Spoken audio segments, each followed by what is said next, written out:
I've been proud of you for your bread baking. But I noticed like one of the first people to comment when we put up on Instagram picture of your rolls was Dana, and she wrote, "I'd rather starve," and it was quick, but it was also a little mean. Dana's on the phone right now. She's one of. I will say this: out of all the interns we've ever had, she was the only one that's ever really worked hard. She was always a hard worker. That's Dana, so fine. good to talk to you. Good to talk to you. Now, why did you write "I'd rather starve"? Because it's true, I'd rather starve. You could not pay me to eat bread made by Chris Stanley. Why? Dana? The thought of him making bread, and honestly, I don't know what video you were referring to. I didn't watch it on the stories. The slideshow was enough to suffer through. Yeah. You got to pay internet bill. I love I guess it was a pizza. Were you trying to make a pizza? It was the Were first you pizza, blind? second pizza I ever tried to make. Yes. Oh, the pizza killed me. That was funny. No, the HPV is going to kill you from all the random dudes you're banging in Jersey. Also, how do we know these weren't like Google images? They're all taking the same goddamn fucking kitchen. All right. Here's the thing, Dana. He just put up an Instagram stories now showing him baking, putting it in the oven, scoring the bread. Oh, great. I love it step by step. Wonderful. That's nice. Dana, where are you? Give me a step-by-step of you drinking by yourself, watching hockey, because I'd love to see how that goes down. Why bread? Why don't you make a salad or something? Can you do something a little healthy? Just why bread? It's just such an interesting choice. Because it tastes good, Dana. You know how you love cock. That's the fucking. All right, so stop bad it. For you. It's really bad. Chris. Oh, thanks. All right, no nice. slut shaming. Now, Dana, where are you doing your quarantine right now? I'm in my apartment. Do you have somebody? All right, come on. Jeffrey Gurian's in the hospital right now. We're not making fun of people that are sick. Now, who are you quarantining with?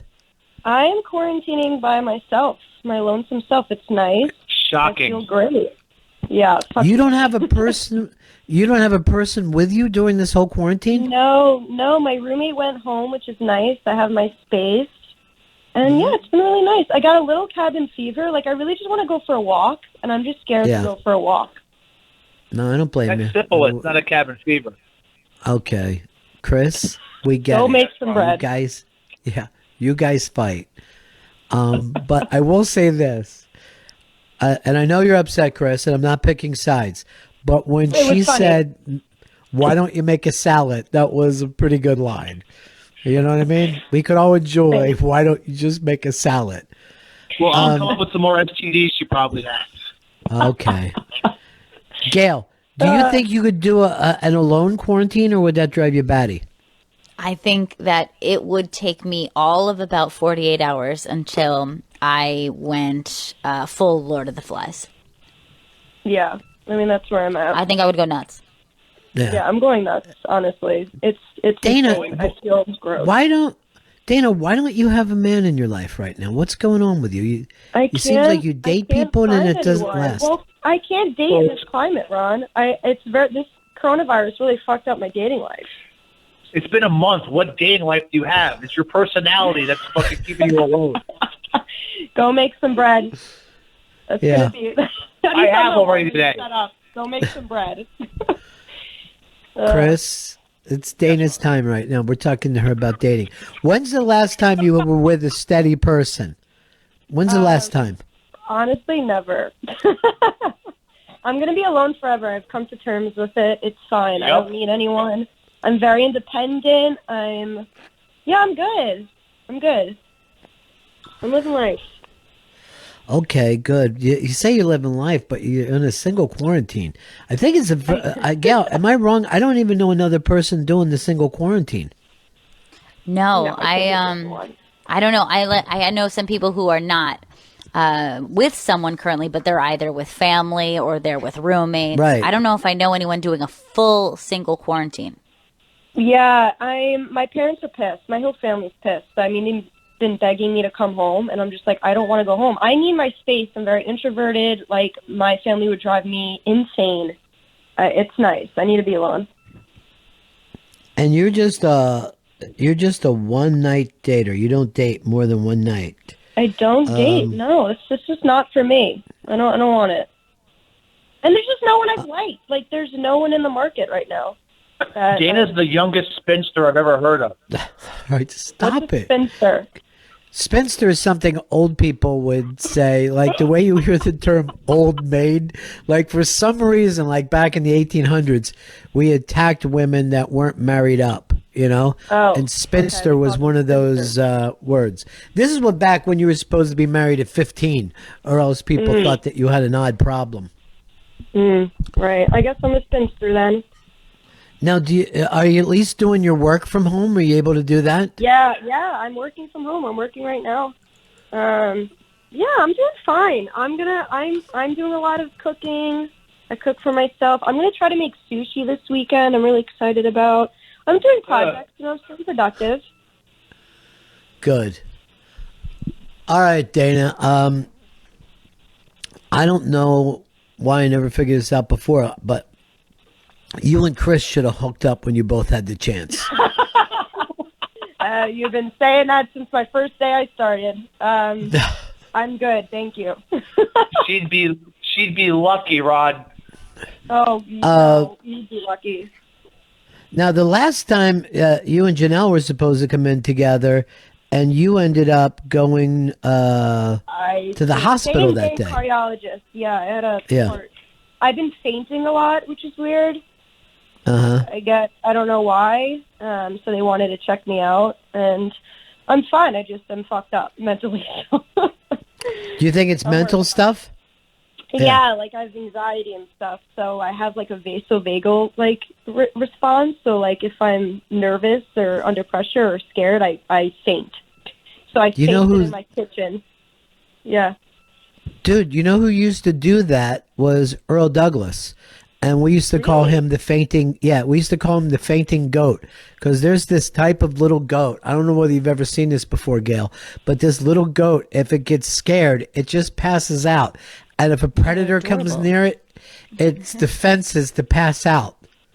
Oh, wow. Look up fainting goat videos, and you won't stop watching them. That's Chris, me. I'm the fainting goat. Yeah. I'm the fainting spinster. Chris, is this a picture with you with your rolls finished and then the stick of butter in front of it? Which rolls? The bread or his rolls? Those are beautiful. And then Mr. Red Apple just sent you a picture of these sesame seed buns that he made, and he said, I baked them today, inspired by his blue blocker wearing self. So you're inspiring people to bake, Chris. That makes me so happy. I love it. So wonderful. Yeah, it is, Dana. All right. Dana, we'll talk to you soon. So Stay in touch and be safe. Yeah, you too, okay. guys. All right. Bye-bye. Man, you two are terrible together, Chris. You know that? I think she's just a terrible person in general, and she brings out the worst in everyone around her because she's a lonely weirdo. Why do you think you went with the slut-shaming route, though? I know. I wanted to make her feel bad about herself, guys. That's the truth. But I get that, but in this era that we live in, I'm not supposed to laugh at those jokes. So it could become one of those things where like I get called in for like, why did you laugh at him? And I'll be like, oh geez, I don't know. Am I a bad person too then? But we're all good people. Dana's the bad one. He is right. She was an intern underneath of him, and she had him angry every day. And then I would say, but how is she doing? And he'd always go, oh, really good. She's a really hard worker. One of the best we've ever had.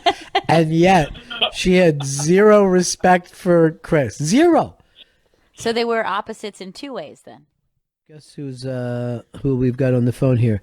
It's our own Black Earl Douglas. Hey, Earl. Hey, everybody. How are you?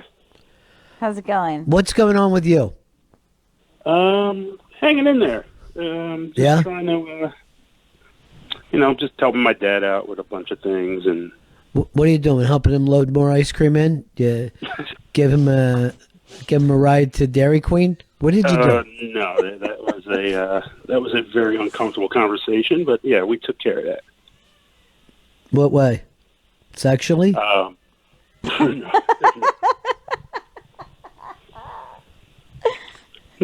He's sorting through his car insurance with the accident last week, and I'm just keeping an eye out for my mom. Really. So. First of all, it's not an accident. His car caught on fire while he sat in it. An accident is if a car hits you, but when you're just sitting in your driveway and your engine explodes into fire, that's not an accident. No. I believe, if anything, there was an attempt on his life. It's foul play. I don't think that. I mean, it was just Earl, I got 2 words. 2 words. Would you promise to take him in? Yes. Black Mafia. Oh, don't even say that, Ronnie. That'll freak me out. Yeah, Black Mafia is after your dad. During this time that you've were told not to come in, what have you been doing for the show? I mean, to be quite honest, I've been trying to work on rejoiners, and that's about it. Okay, let's stop right there. He's only been working on rejoiners because I emailed him about them this morning. Also, well, you're jumping in. Did you get the other email I sent you when I said, with the one you ignored from a month ago? Well, you said, Earl, in that email, I sent an email a few weeks ago, which would have been pre-quarantine. So, like, what? Yes, and it was ignored. But what have you been doing in the meantime, dude, in this recent strange? Well, for the show, not a whole lot, because I'm looking out for my mother. Okay? I have a 62-year-old mother, Earl. I have a mother as well. Yes, I have a girlfriend, okay? She's in good health, all right?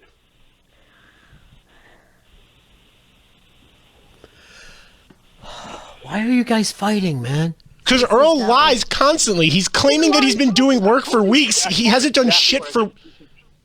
He hasn't done shit for weeks. He hasn't done jack shit for weeks. Guys, that doesn't sound nice. Yeah, it doesn't sound nice. We're all together in this. We are. And he hasn't done shit because he was asked not to come in. But he can do stuff from home. We shouldn't be emailing him to say you should be doing the rejoiners now. That should just be something that's known. I'm gonna calm down. I'm sorry. All right, you got to, dude. I apologize. That's all right. Look, let's just drop it. Everything should be good. Look, we should all be counting our blessings right now, guys, because we don't know how this thing is going to turn. Jeffrey's sick. Vito, I don't know why you're angry. Chris, you don't have to be angry with every caller. All you guys love each other. It's a weird, stressful time. Stop exploding over everything. You're right. It's just probably the fever just talking today. I apologize, Earl. And I apologize, Vito, and I apologize to everyone there.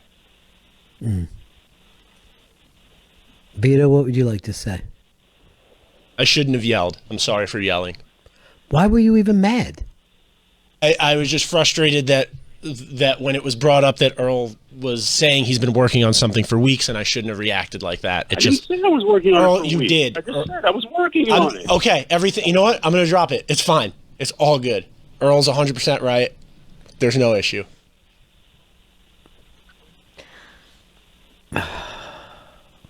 Gail? Yeah. Guys, I feel like we've got to pull together on this. Earl's, you feel like that was unnecessary? You feel like you've been working on stuff and... It just doesn't matter. This is the smallest thing that could possibly come up. There's literally a pandemic going on, and these guys should be all working in the same direction, not working against each other. Ari Shaffir had a better attitude than these two. That's hard to believe. Ari's the most cynical person that I've ever heard of, and he's like, oh no, we're working on all kinds of things and putting together a YouTube channel. It's all going to be great. All this is fine. Everything that we're doing is fine. I'm very, very proud of everybody. Everyone's doing good. We're staying in touch with the audience. We're going to be doing some new stuff for Sirius XM. We're doing the best that we can under these crazy circumstances. So, this is fine. Fine. Yeah. It's unreal that we're even able to, be able to do this show every day. No, it's terrific. It sounded like the baby's being in a little better mood too, Gail. Yeah, she sounds like she's having a good time out there. She probably just needed to eat and not. How about I like she's only going to remember bits and pieces of this, and she's probably going to say to her therapist one day, when I was younger, my mom would disappear for hours into her bedroom just talking to somebody. I don't know who it was. I remember her being a crazed germaphobe. We couldn't go outside of the house. We wore gloves and masks. She was psychotic. God forbid we put something down or licked our fingers. She'd scream at us. Oh, and the amount of toilet paper she would hoard.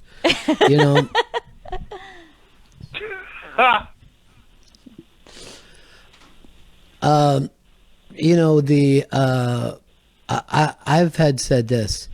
There is this is the time that we're supposed to be counting our blessings. You know what I mean? Mm-hmm. And I wish we'd all focus on this. And is Earl still there, or did he tap out? I'm here. Earl? Yeah, if nothing else, I want you to try to get along with the guys again. And they should know they should never give you such a general idea as rejoiners, because we've handed you that for a long time and it's not your thing. You know what I mean? So when they say, I want you to work on rejoiners, just know that they're setting you up to fail. I really don't want to believe that. I don't think this. I mean, I think it's something that I like doing, and I understand. But did you ever watch the movie Forrest Gump? Yes, I hated that movie. Why? No black people, or the one black guy that they had got shot in Vietnam? Yeah, it was just like odd revisionist craziness, and just everything that was remotely cool was bad, and I did not like the movie at all. Okay, so think of yourself as Forrest Gump, and here comes Chris Stanley as Jenny, and he's like, Jenny's in love with me. Jenny just gave me some rejoiners to do. And why did Jenny do that? To laugh at him, to taunt him, to tease him. One thing I wanted Forrest to do is use his super strength to grab her by the neck and just start smashing her head against a wall.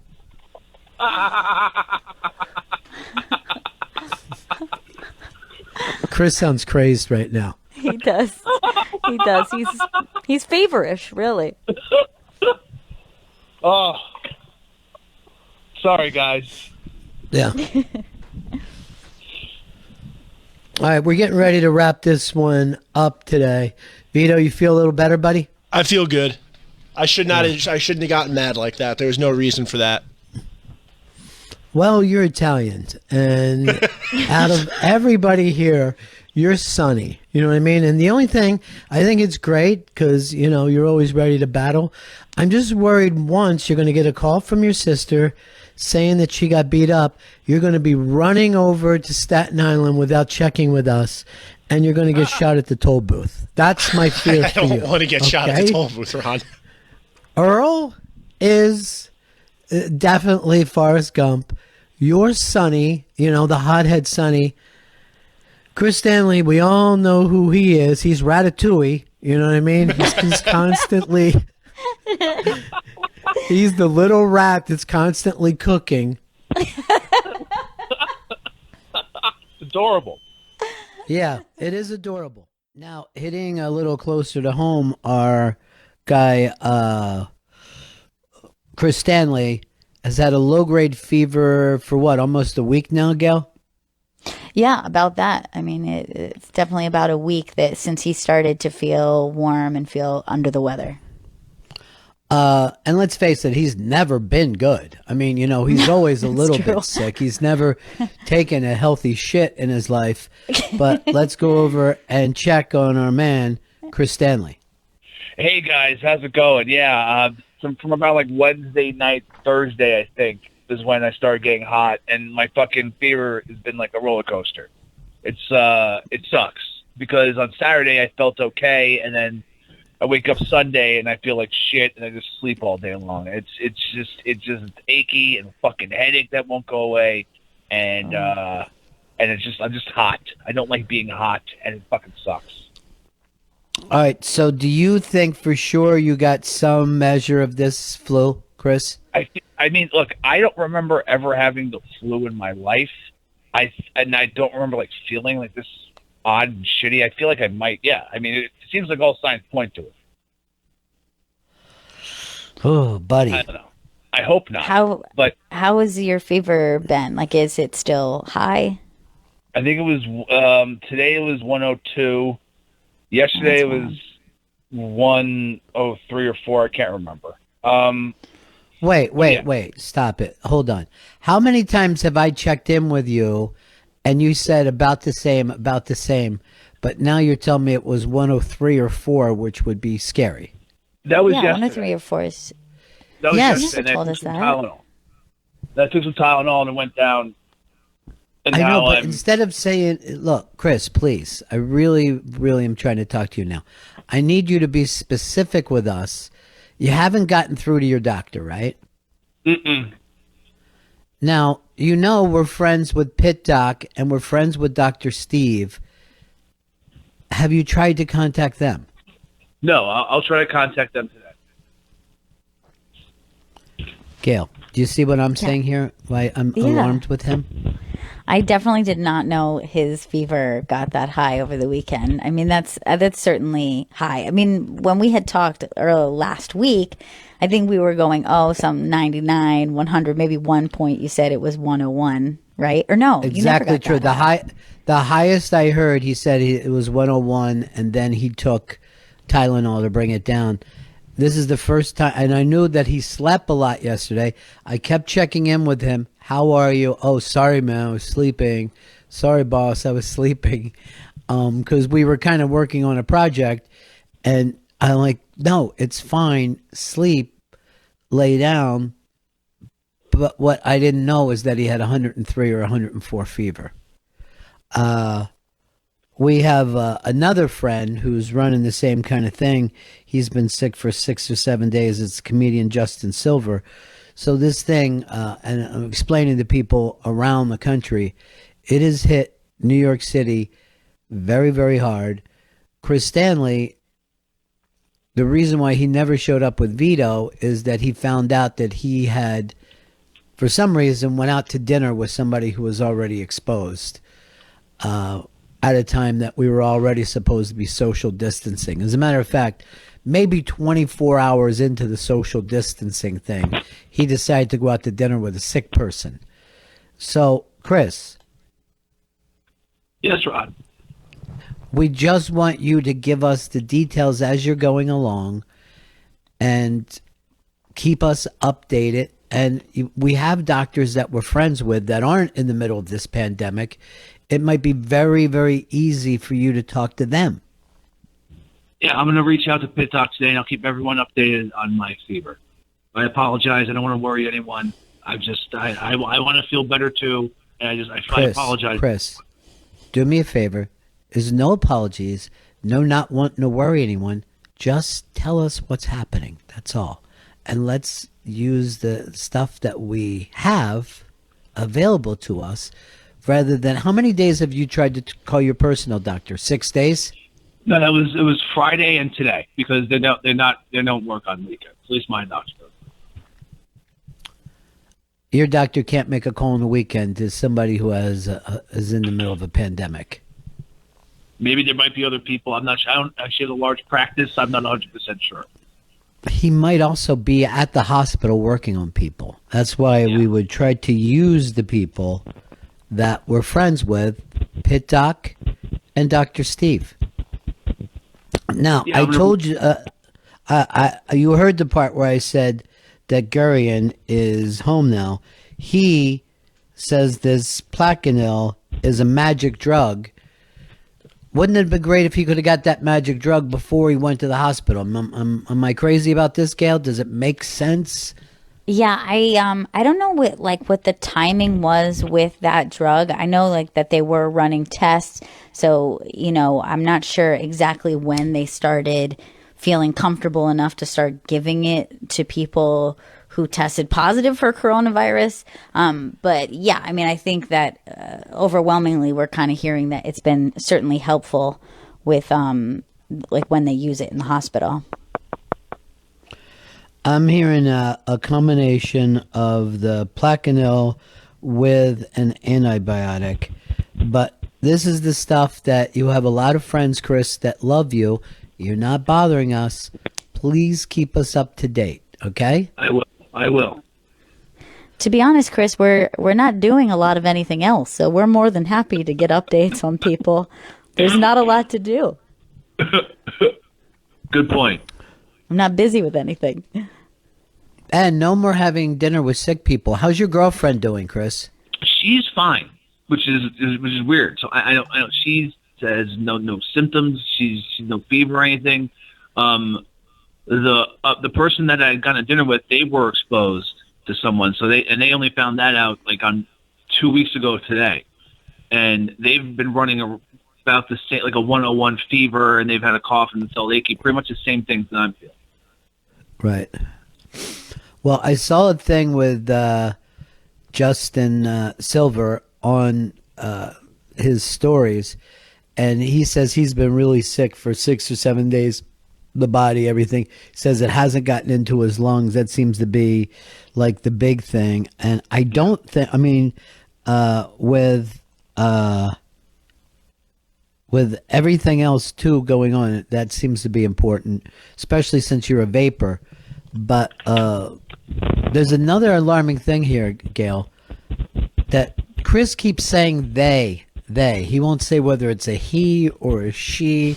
There's some kind of identity thing that he's not part of. I don't understand why he says they.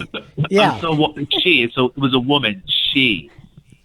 All right, Chris. Yes. Was this a sexual thing? Was it a three-way? Because if it is, I'm fine with it. Chris, I lived through the AIDS era, okay? I understand shame. I was all part of that. You know what I mean? But let's have specifics here. Look, if it was a three-way, please, again, tell us. We don't have a lot going on. I'm very interested to hear. I will update everyone on group sex opportunities. Okay. Vito, can I speak with you now? Yeah, I'm here. Okay. So you see everything that's going on now? Yes. All right. We're not going to be able to, what we want is maybe instead of Chris doing a show today, he would be getting in touch with our doctor friends to ask them, is there anything he should be doing? Is there any way that he could get this antibiotic sent to him or the drug? Because what you don't want to do is end up in Central Park in that MASH unit. You know what I mean? You would like to take care of it before you're there. Now, here's another scary thing that I haven't been able to get you guys a part of. Earl should be stepping up right now so Chris isn't running around making crazy lists and all that. Chris can rest a little bit, okay? I agree. Okay. I know that you agree. You and Chris have had him working on rejoiners, which I haven't heard one, for 2 fucking weeks. Instead, you guys could be using him as an asset, and maybe he could be taking the strain off of whatever Chris is working on right now. Yeah. We should be using Earl. Yes. Gail. Yeah, I think Earl probably. I know that he says he's busy taking care of things, but it seems like he's better served working. I don't know if caretaker is his best role. Chris, Yes, Ron. we want the best for you. I don't like the idea that you're in the early stages of this and you're kind of playing on your heels. I need you to attack this while you still have your strength. You know what I'm saying? I understand. That's why I'm going to give Pit Doc a call later today. Why later today? I can give him a call now. I know you can. These are the things I'm pointing out to you. Let me tell you something. During times like this, when things are a little nerve-wracking, some heroes step up, and there's a guy who I consider American hero. He's out there. He's doing the live from the sheds over and over. He's got his Patreon going up. To me, one of the finest comedians working today. Robert Kelly is on the line with us. Bobby. Hey, Bobby. Hi, guys.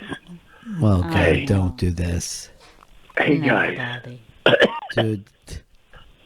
I mean, I'm just, I wish people would just go to my Patreon and sign up before, Hello? Dude, I expect this out of Ari Shafir, but not you, Bobby. Not you. No. So I'm perfectly fine. yeah.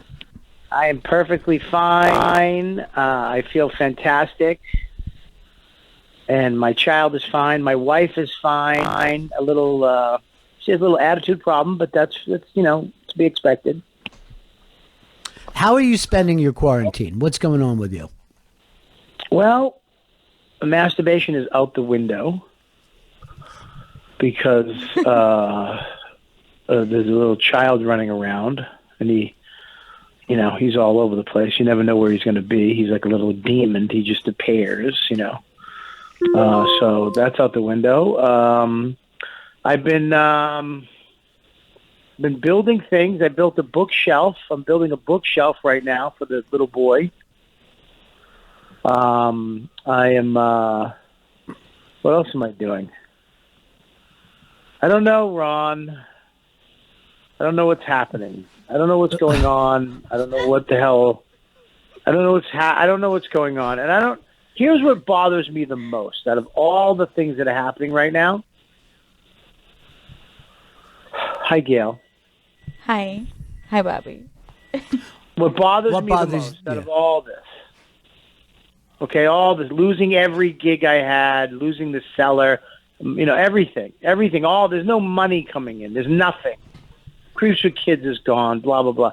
What bothers me the most is Skinny Vito's attitude when I call up. When he calls me and his attitude towards me like I just won a T-shirt or some Bon Jovi ticket. And I'm calling up to get my prize. That's the attitude I get from Skinny Vito. Yeah, he's thin. He's very, very thin. Yeah, and it bothers me. Not even are you okay? How's your family? How is everybody? Hey, yeah, all right, I'm putting you through right now. Great, all right. Bobby. Yep. You brought up the Creeps with Kids, and a lot of people are saying now, oh, there's stuff that I wish I would have been more grateful for or enjoyed for. You know how people are doing that, Gail? Like, I didn't realize that meeting my friends was lunch for brunch was great. Here's what I want to say about the Creeps with Kids tour. And Bobby did this. He put this together through CAA, and he kept saying to me the whole time, it's me and you, buddy. And I'm like, no, this is all you. You've done the work for this. But I can honestly say that tour, I enjoyed every moment of it, and I had gratitude the entire time. I'm very, very glad that I enjoyed all the fun things that we did. Playing Boston and a crazy night there, playing Pittsburgh, and that was insane. Playing Detroit, the Chicago night was one of the greatest nights of my life. I mean, this tour was so great and so funny. And I want to say, as I did every night, thank you, Bobby Kelly.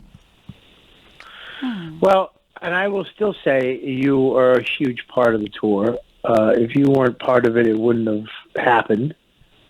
And that's a fact. And of course, Debbie is huge. I mean, we could definitely, not do Voss and Jim could bail at any time if they want. But you are a major part of this tour, I would say. Me and you really, and Deb really put our heart and soul into it. You know what I'm saying? But I do miss it, man. Just to be, I feel so, a year ago at this time, almost to the day, I was like, man, I feel so great. My career's great. I got a brand new truck. The Creeps with Kids thing was starting to happen, and I was just very excited. And then I broke my ribs, snow tubing, literally. First run, I was just enjoying life, and I snapped my ribs out, gone. And then the week after that, I smashed my brand new truck into a pole at a parking lot. And I was like, what? And it was literally months before my ribs were better, months before I got my truck back. And it was just miserable. To the day, I said it again. Well, we're on the Creeps with Kids tour. We're about to do Gramercy. I'm like, this is the best. I'm having such a great life. I appreciate everything. And then, boom, coronavirus. It's all gone in one night. Yeah, and I think it's me. I think it was my fault.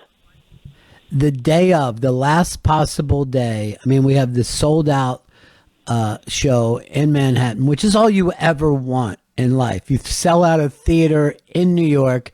All the Bennington crew was going to join us. Not for nothing, but Bobby had somebody from a major TV network lined up to see this thing. And it's the first cancellation that we have. And then the rest of the tour with all these great dates that we had and other stuff. And it all gets canceled out. And again, this is happening to the whole world, but it doesn't mean that it isn't personal as well. And but Bobby, does that bother you? You were the last one to believe. You were the last one to believe that this was going to happen. I know. I feel bad for Deb because she was calling me up, and Deb, she's a realist, and she was like, "Listen, I think," and I'm like, "Deb, stop saying it's canceled. Nothing's canceled." And she was, absolutely right about everything, and I feel bad, but I was like, we're still going to do this, and it all went away.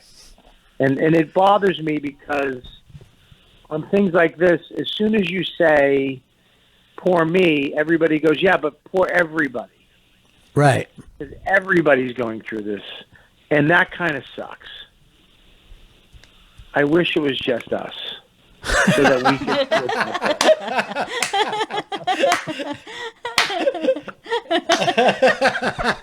I wish, that's a good point. It really just fucking breaks my heart that, I have to share this with everybody.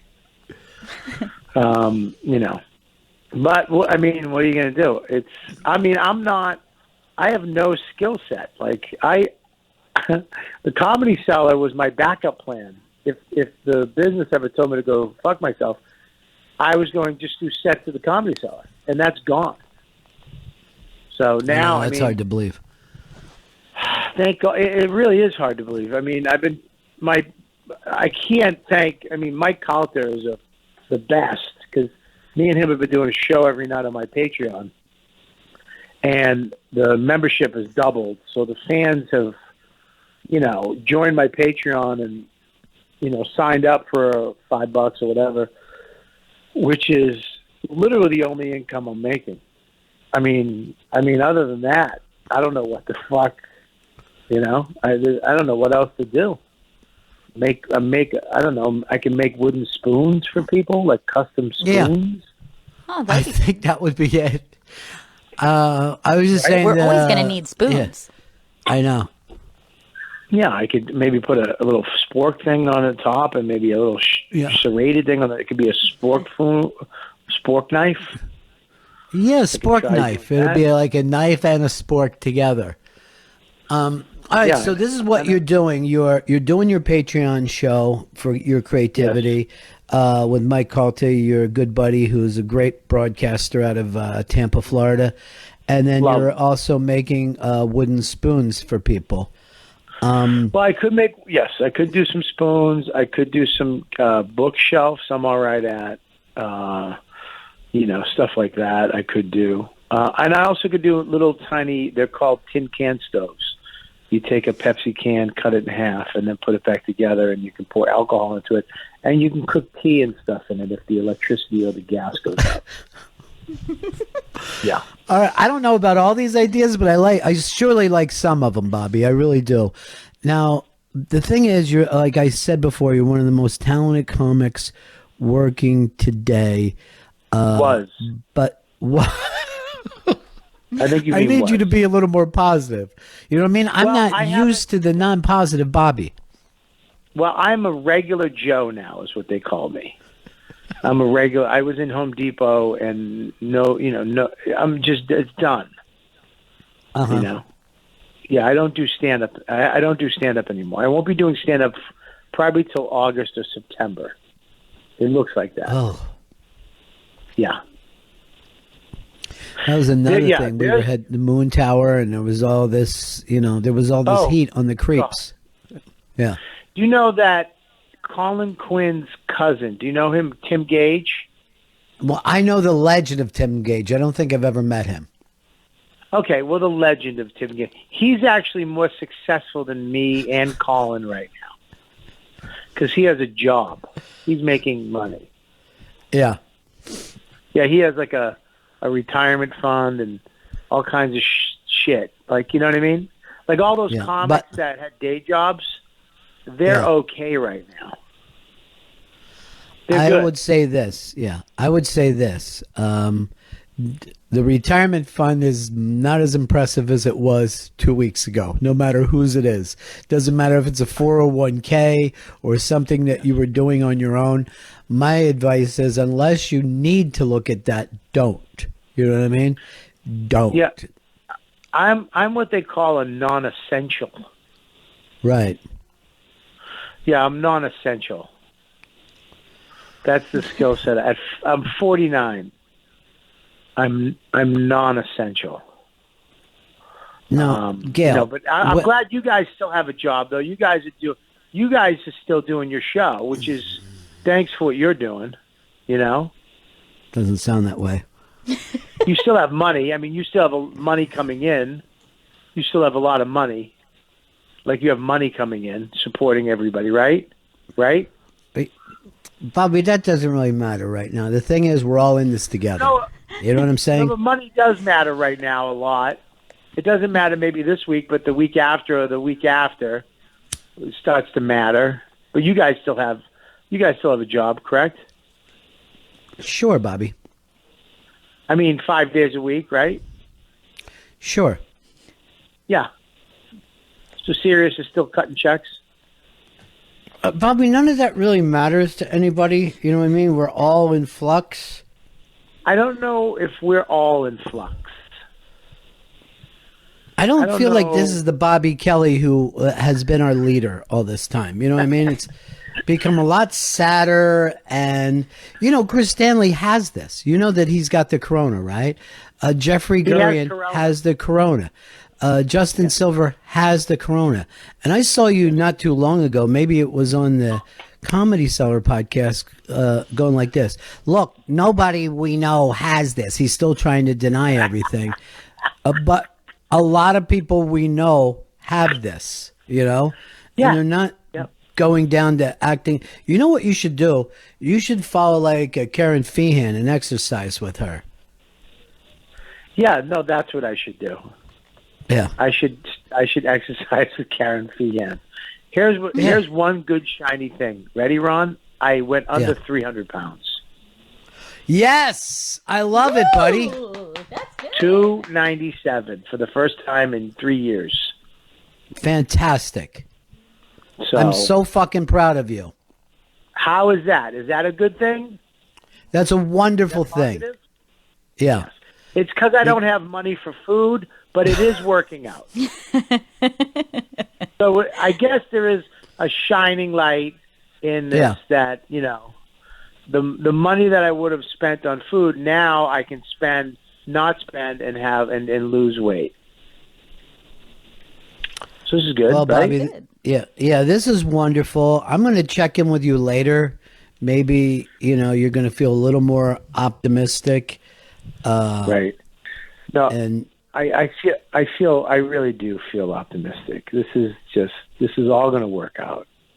it is going to work out. It's got Yes. to. I'm going to start making my own art, which I would hope that maybe you'd purchase some of it. Sure. I'm going to buy it along with a You gonna buy set some? of wooden spoons. Okay, great. Yes, I'm going to buy it. It's actually male jewelry. It's a necklace. Yeah, a necklace. All right. Necklace. Yeah. Would you wear my necklaces? No. What I'm going to do is send you the money, and then you don't even send me the necklace. You know what I mean? I'll just wait until the corona's over. No. You know? I would need you to wear the necklace. Uh-huh. So as like, you know, like sponsoring it. Like people would see you wearing my necklace. Right. I don't know where they're going to see me, but okay. Well, if you could maybe post some images, you know, like undo All a right. couple buttons on your shirt Uh-huh. and wear it, or maybe wear it over your shirt, like, you know, because it's that type of necklace. All right. I'm going to do that, Bobby. right, I'm so going to check I'm gonna back send with you later. I love you.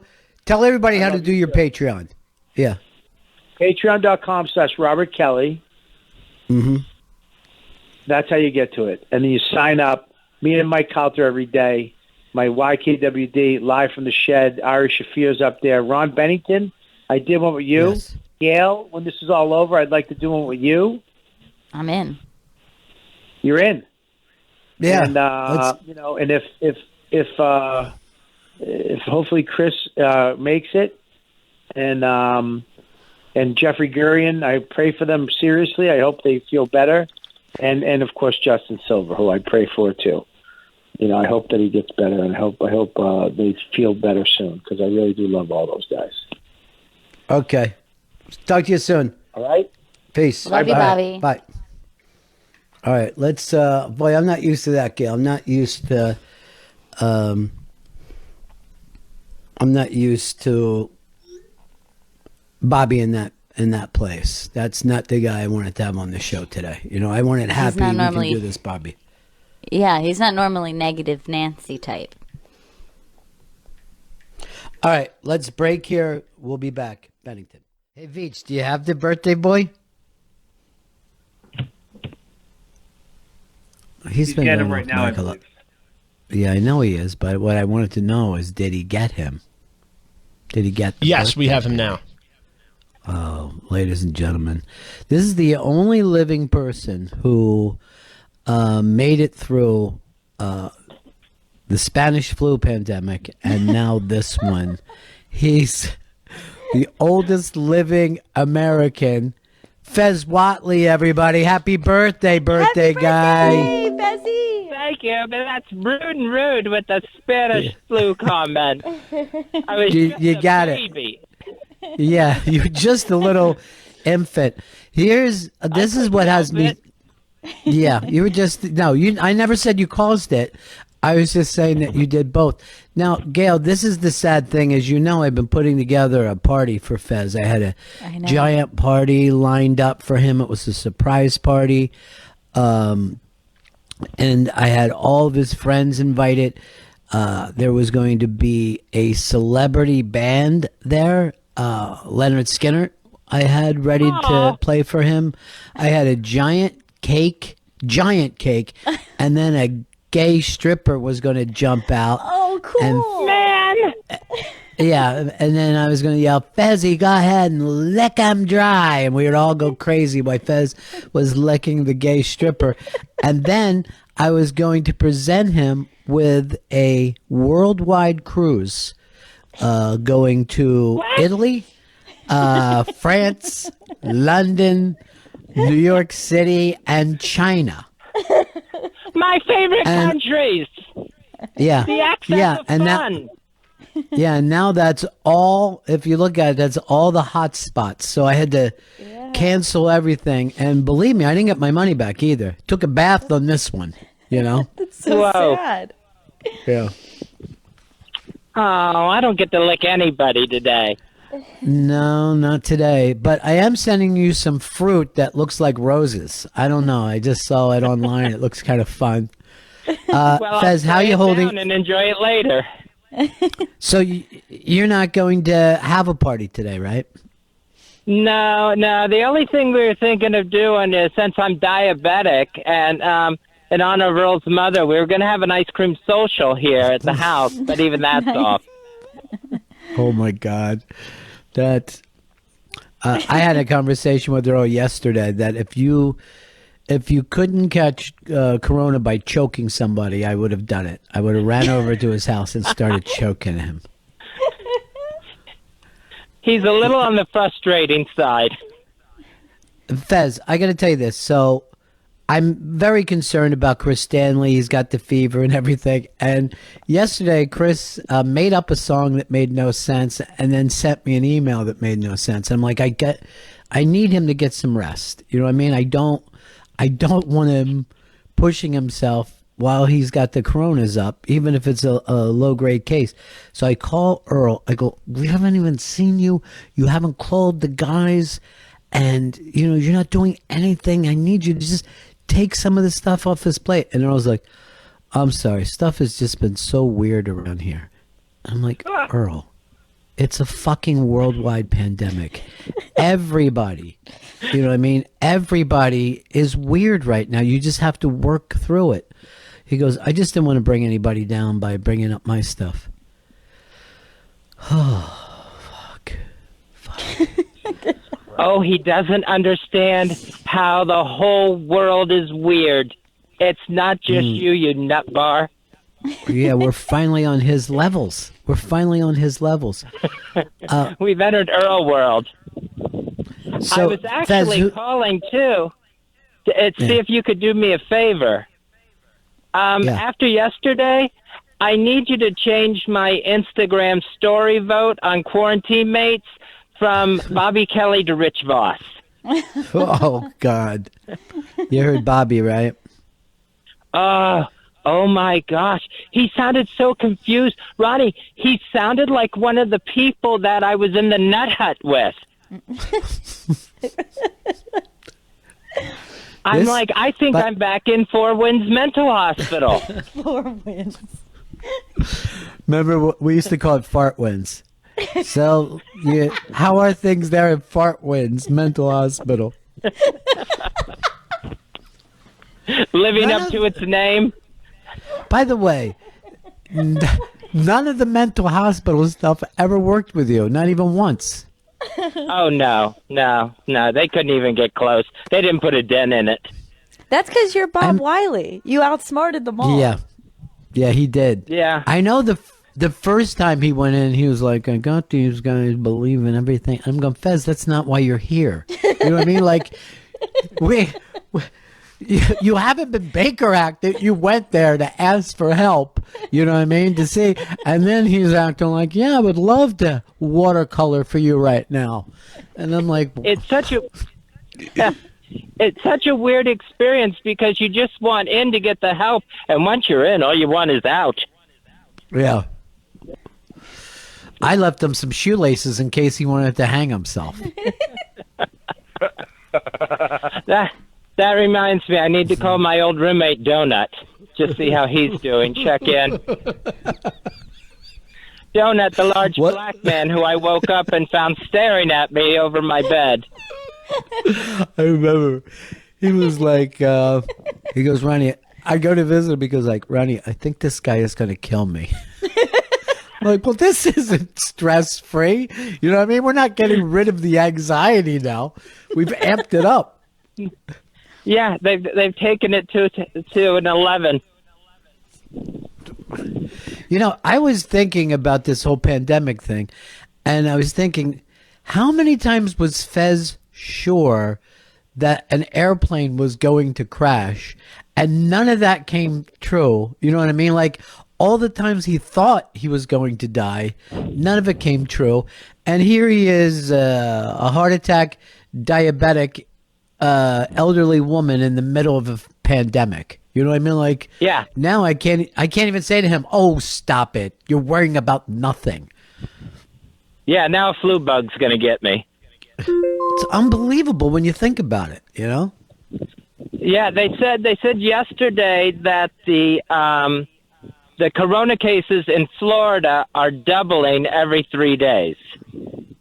Much like my weight during quarantine. But yes, doubling every 3 days. Yeah. Much like my weight. Always tie it in with a good weight joke if you got nothing else.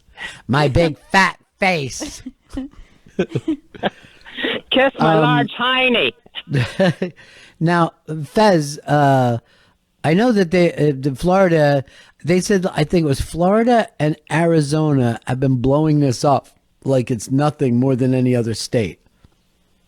Yeah, we have a governor that is hiding under his desk at this point. He really doesn't want to upset anybody by saying, hey, don't go to the parks and beaches. He's really afraid to do that. So we've just now we're dodging the beach rats who are carrying this thing all over the place. We now call people who go to beaches rats. You know what I mean, Gail? Like we've gone into such a really crazy thing of what I know. Like we're just like, why would any filthy person eat in a restaurant? You know, it's so weird. But Fez, here's the funny thing. I just flew over Florida, and I remember thinking, oh shit, this is as packed as New Jersey. You know what I mean? Like, there's not. If they build anywhere in Florida, they build 1 million of them. You know, and then there's like swamps in between and stuff like that. But the people are really packed closely around the outside of Florida. Yeah, and with this pandemic hitting when it did, for a while, spring break seemed to be dying out. It was like an endangered species. And now, for some reason, during a pandemic, it's really made the comeback. Where's the MTV camera crew? MTV hasn't been to spring break in 22 years, but I do think that stupid Spring Breakers movie fucking about St. Pate's kind of amped it back up again for the rednecks. Yeah, I guess they're probably some of the kids are disappointed they got down here and we all don't have grills on our teeth. And St. Pete was always like the most quiet beach out of all of them, and they had this thing lined up like it was Crazy Town. What, this gangster's paradise? So what's been going on today, Fez? How you spending your day? Well, I got a early morning text from my brother Corky, my big brother, and I thought, oh, he wants to get in on the birthday greetings. Nope, had nothing to do with my birthday. Can you take me to a hospital? I fell out of a tree. Oh, God. And I'm like, what the fuck? What the hell? And I'm like, I am compromised. I can't go to an emergency room and sit there. Well, first of all, I might as well go sit in the town square of Coronaville. Why is he in a tree? He thought he would help out. He lives in one of my little brother's houses. My little brother rents a house for him. So the tree out front needed the branches trimmed. My little brother has a lawn service. There's no need for him to go up in a tree and try to cut the branches. He thought he'd save everyone some trouble and go cut the branches himself from inside up in the tree. So how high was he? He said he was about 20 feet up. Oh my God. That's terrible. And now he's claiming he's got a broken hip, a cracked rib, and He says his dusty elbow is messed up. Now, for anyone who doesn't know, his dusty elbow is his elbow that he would crush beer cans with by doing Dusty Rhodes' signature move, the bionic elbow drop. So the younger kids won't remember this, but Dusty used to end his matches by, standing above his opponent that was already laying down and then drop that elbow, fall all the way down on him. But his brother, and I've seen him do this so many times, would put a beer can there and then bring his elbow down and, smash the beer can. And what eventually was the medical thing that happened to his elbow? He actually lost his elbow. There's no joint there anymore. Oh, God. He just has, cartilage that connects the upper arm to the lower arm. There's not really much of a joint left. And he tried doing the dusty elbow on a campfire once, and so it's all scar tissue, too. It's all just third-degree burns. Sir, I'm going to ask you again, how did you burn this elbow up, and where's the bone? Oh, my God. What time was this morning? It was last night. It was so he was not only up in a tree, he was up in a tree at night. And I didn't get the text till this morning when he really wasn't feeling much better. Oh, he didn't even go in last night? No, he wanted to sleep it off and see how he'd feel in the morning. Oh, my God. So then it was like, please take me to an emergency room. I can't sit in an emergency room. How is your life not less stressful? You know what I mean? Once you've done this retirement thing, you still have the same amount of problems you've ever had. Oh, yeah. The blood pressure is just squirting out my ears.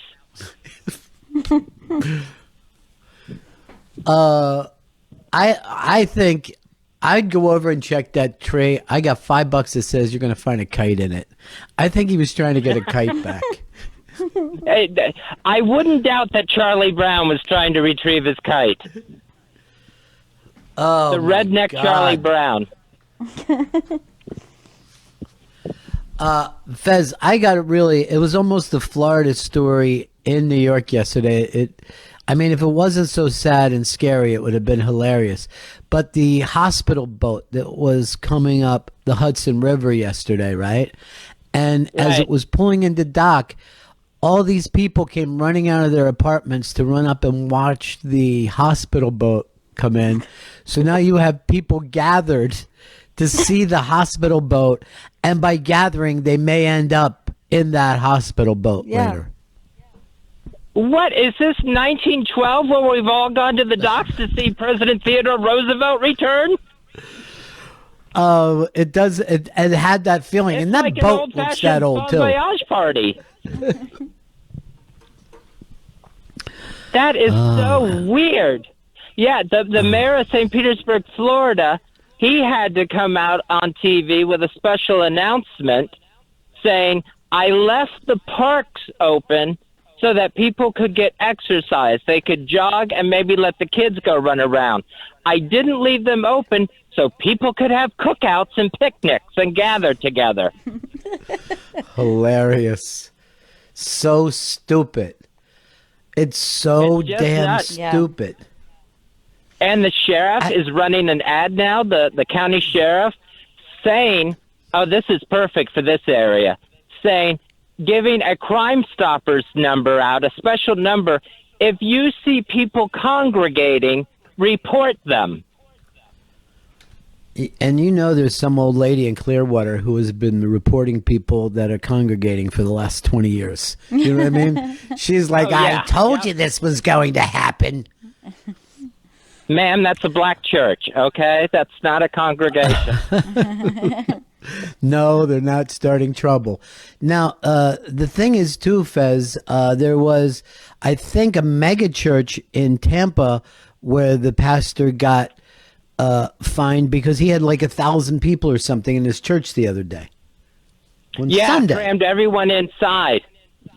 And claimed that he was helping because they were praying for the coronavirus victims. You're just creating more. Yeah. So he's actually in jail for endangering public health or something. I think he's the first guy to go to jail for something like that, right? Yep. First in the country again. Yay. Yay. Yay, Florida. I can't. Yeah. And this is how much Florida changes all of us who ever moved there, because you just fall into it. But I saw Tom Brady with a big mullet wearing a fucking Hooters half shirt the other day. It looks good. Yeah. I mean, there's pictures of... Yeah. We all end up in Zubaz sooner or later when we're living in Florida. You just fall into it. Well, they're comfortable. Yeah, they are comfortable. I've been doing my social isolation walks to just try to keep my lungs a little healthier. And people will drive by, roll down the window, see my Bucks hat, and scream the two words "Tom Brady" at me. Everyone's very excited here. Yeah, I know they are. I know they're for the really, season that isn't coming. Yeah, I don't. But I think he still gets paid. Either way, he still gets paid. Yeah, and we get one less year Brady. It's happy birthday, Fez Whatley. Happy birthday, Fez Whatley. And this year, Fez has done something. He's bought something for the listeners during his birthday, and that is a chance to stream for free. Chris Stanley, tell everybody what Fez got. Fez got us all until May 15th. If you go to SiriusXM.com/stream free, you can stream SiriusXM for free on your computer, and there's no credit card, no sign up. Just click the button, stream. SiriusXM.com/stream free. Thanks, Fezzy. Very, very cool. Yeah, that's great. There Fez. you go, people. I can't party, so I'm going to give you the gift. You can't drink at all now, huh? No, I don't touch a sip. What about the edibles? You ever try those? I've never tried that. You have. Mainly because I would get thrown out of the pain management clinic that I go to. What did they give you? Oh, they give me a little bit of morphine and some Percocet for my broken back. Oh, my God. You fell out of a tree. Now, how many pills? Hereditary. How many pills are you on altogether? Because I know you're taking all kinds of blockers and all kinds of shit. Yeah, between pills and injections, I do 28 a day. Wow. Oh, my God. 28. Yeah, there's a 4 a.m. dosage, a 10 a.m., a nooner, a 4 p.m., an 8 p.m., and then I try to get from 8 p.m. to 4 a.m. again. Oh, my God. All right. Now, Gail, here to me, and, you know, I'm not a psychologist. I would have been, but I'm not going to fucking go all the way through school and do homework and all that bullshit. I just want to do it off the top of my head. But I will tell you this. You listen to Fez today. He sounds calm. He sounds great. He's witty. How many shows did we do that was just like a normal day and Fez would find himself freaking out or depressed or scared? The same thing happened over 9/11. When the whole world freaked out, Fez became incredibly calm and never really had a panicky day through any of that. I think Fez, this is my theory, he just wants the world to feel like he does on a bad day. Yeah. And then he can relax. The globe has caught up to me. Right. It's really, really true, Fez. Yeah.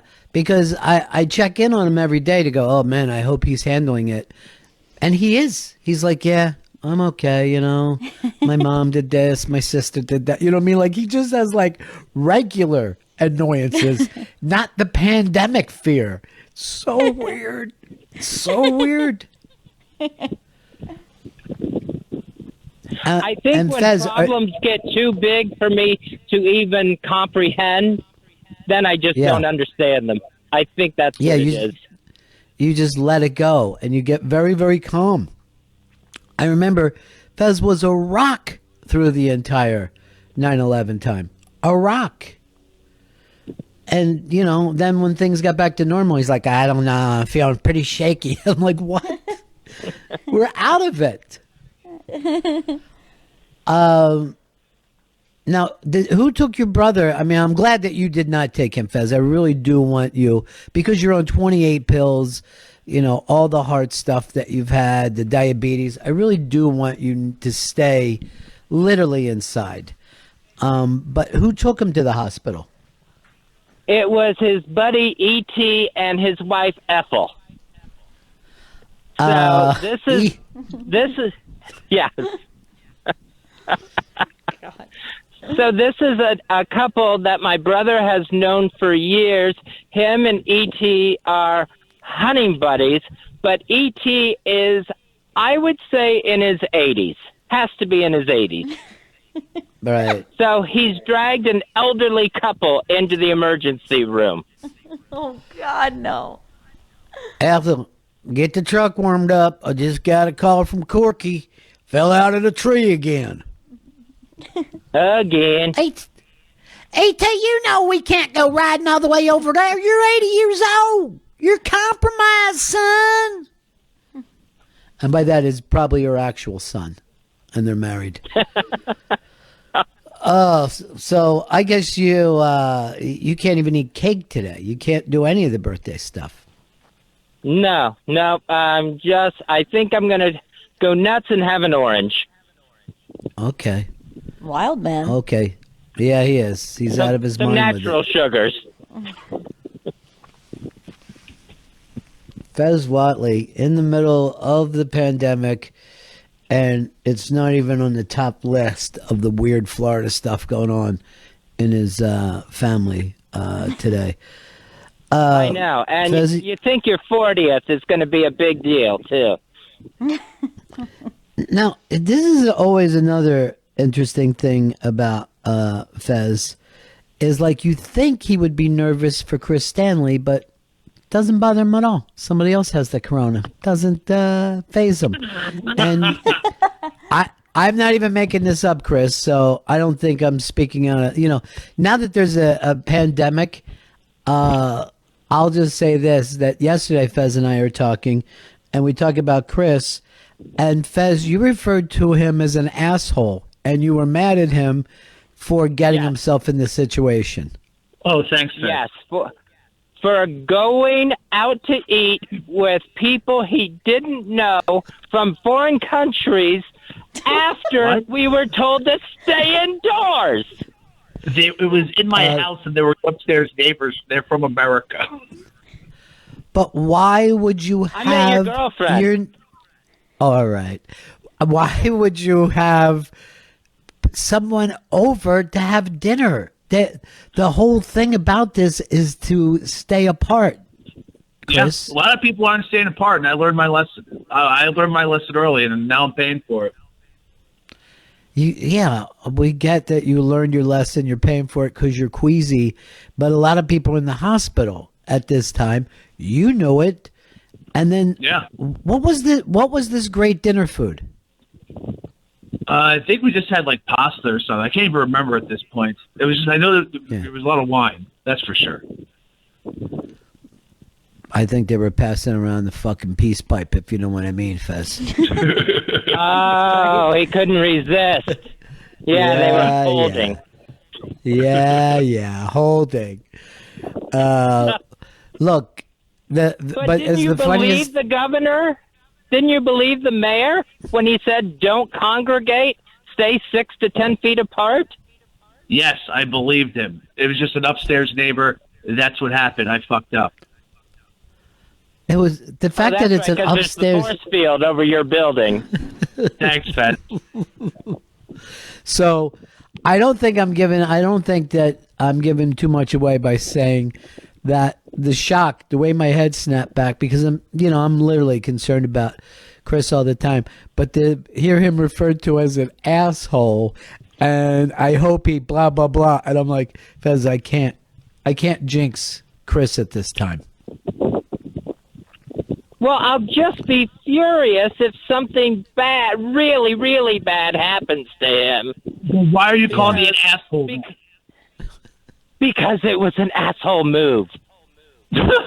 Okay. I'm not Dana. I won't sugarcoat it. Oh shit, son! Yeah, I just noticed, like, since Chris has felt a little sick here and he's weakened, his state is weakened, everybody takes a shot on him on his way through. You know what I mean? Particularly old coworkers. Yes, Yeah, anyone none who's of them worked really with like him. Yeah. I think that just eventually that's how me and Vito will talk about him too. You'll get there. First of all, everything out of Chris's story, the funniest part is the term dinner party. Like he's the wolf wearing a tuxedo, 8:00 in the morning at this fabulous dinner party. Yeah. All right, Fezzy, I'm gonna. Like it was Gay Talese was his neighbor joining them. Wow, what a pull! A 1960s author, Gay Talese. I'm very proud of that fucking line. Is the only reason why you know his name is because it's gay? Yeah, it kind of came up in a porn search.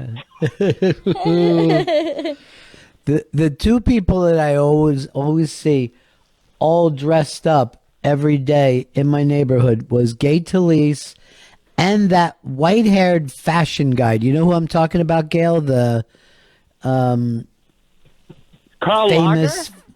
That's it, Karl Lager. I used to see every single day on my way to work. Lucky. Lagerfeld, yeah, Karl Lagerfeld. Yeah, that's it. Yeah. All right, are they asking for one, or was a present? All right, there was a knock at my door. There's a bag there that has it's like a birthday bag or something, and there's just from a neighbor, and it's a roll of toilet paper. What? Was that sweet? They left a roll of toilet paper as a thank you note for something that your mom did for them. That is so cute. Now that's how neighbors are supposed to act, not having dinner parties. Chris Stanley taking the fucking punch after punch. Eating some shit, Ron. I better get Earl on the phone and let you get a win in for yourself. Fez Whatley, we love you, buddy, and happy birthday. I know it's not the perfect birthday circumstances, but the odds are this is your last. So just try to enjoy yourself today. I crossed the finish line on this year. It's all I can hope for at this point. Okay, my friend. Let's you, go, Fezzy. Bucks. I all love right? you guys. Super Bowl Happy win birthday. this year. Bye-bye. There we go. Bye-bye. Love you. Mwah. Peace. We don't kiss these days. No kissing during Coronaville. Doesn't he sound great, Gail? He does. I actually think you're right. That's the strongest I've heard him sound in a very, very long time. He's very comfortable in everyone else's state of unease.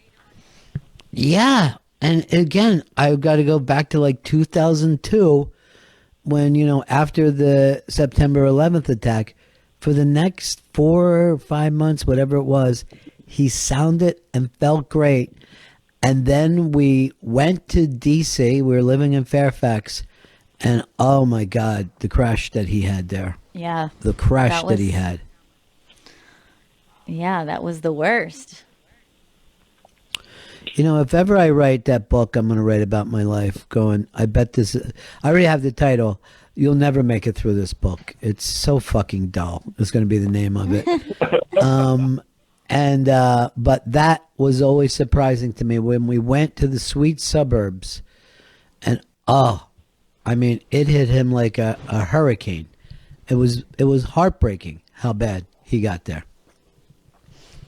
Yeah, I remember, I was in college at the time and I came home and you guys were trying to like explain to me and then brace me for Fez's state. And it was so jarring for me.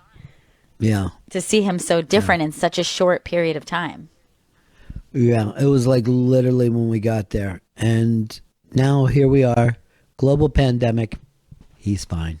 He's perfect. He handed Chris Stanley his ass today. I just don't see why you had to call me an asshole. That was, I think, unduly cruel. All right, witty comeback. But here's what I'm trying to say to you, Chris. It's like you're the wrestler, and then they bring back Sting. You know what I mean? And Sting comes running down the aisle, really old, jumps into the ring, and beats up the Intercontinental Champion now. You know what I'm saying? Like, it's that stuff always aggravated me. Vito, is there still such a thing as Intercontinental Champion, or did I just age myself? No, there's still an Intercontinental Champion. Good. And they did do that with Sting a few years ago. Of course, they've done it for years. They've done that same gimmick. Yeah. You just see Harley Race come back and he can barely walk, and he just beats up the tag team champs all by himself. It's the Bennington show on a Tuesday, a 2 for Tuesday. Every time we play one of our big hits, we follow it up by another one. Nothing like that, Gail. Nothing like when you catch yourself in a 2 for Tuesday on the radio. Oh, yeah. And you hear a Stone song. You're like, oh, this is great, a Stone song. And then all of a sudden Moonlight Mile is following it. And you're like, what the fuck just happened, man? This is unbelievable. Is it fucking Tuesday? Yeah. It better be. It better be, or this guy's going to get fired. He just played the same artist back to back. But then it's awful, like when you hear somebody that you don't want to hear, and it comes back the other way, and you're like, oh, now I got to fucking put up with this for 8 minutes. Fez Whatley sounding great. Gail, I don't know how to tell you this. We got somebody on hold that Fez has been dodging for years. It's BL. Hello, it's your Intercontinental champ. All right. Okay. That actually got me, BL. Yeah. Feeling a little honey today. Okay. You don't get to do that on your radio show. No. She gets to be herself here. Hi, BL, are you? Hey, Benny, what's up? Yeah. I'm freaking out for my New Yorkian friends. Fuck, this is bullshit. Fucking Russian. Yeah, I know. BL has a feeling that Russia is behind this. She's the only person with this theory. So you think Russia started this? They're trying to frame that little slanty-eyed guy. All right. We're still woke. You know what I mean? I know there's a pandemic, but we don't use terms like that, BL. Now, here's the thing, BL. You're the only person with this theory. Is this the official Hooters theory of how the pandemic started? Look, I watch my CNN every night. I put 2 and 2 together. I watch the maps. And let me tell you something. When the shit's getting real, I see your people suffering. And I wish I was a doctor because they're crying out for help. And I'd come up there and go into the tents. Head in. What the hell? This ain't fucking cool. What do you... There's a picture up on Twitter right now. Fuck put it up for Fez. And just fuck laying on his belly with his bare ass up in the air. Just giving him a nice happy birthday. That is so nice of him. It's what we now call in the business. He just fee-hand him. Poor Fez.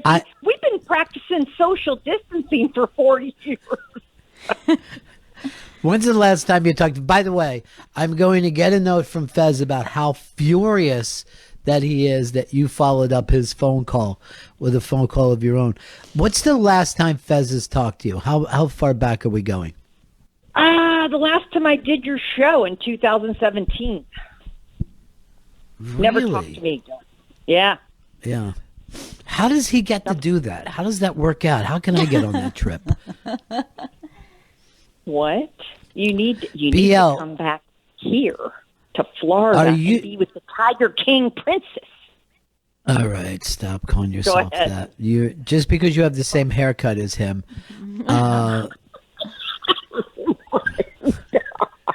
You know what? I'm sorry. BL would be great on that show because you remember how many amputees there were, and she could have been throwing around that 9.5 fingers. Yeah.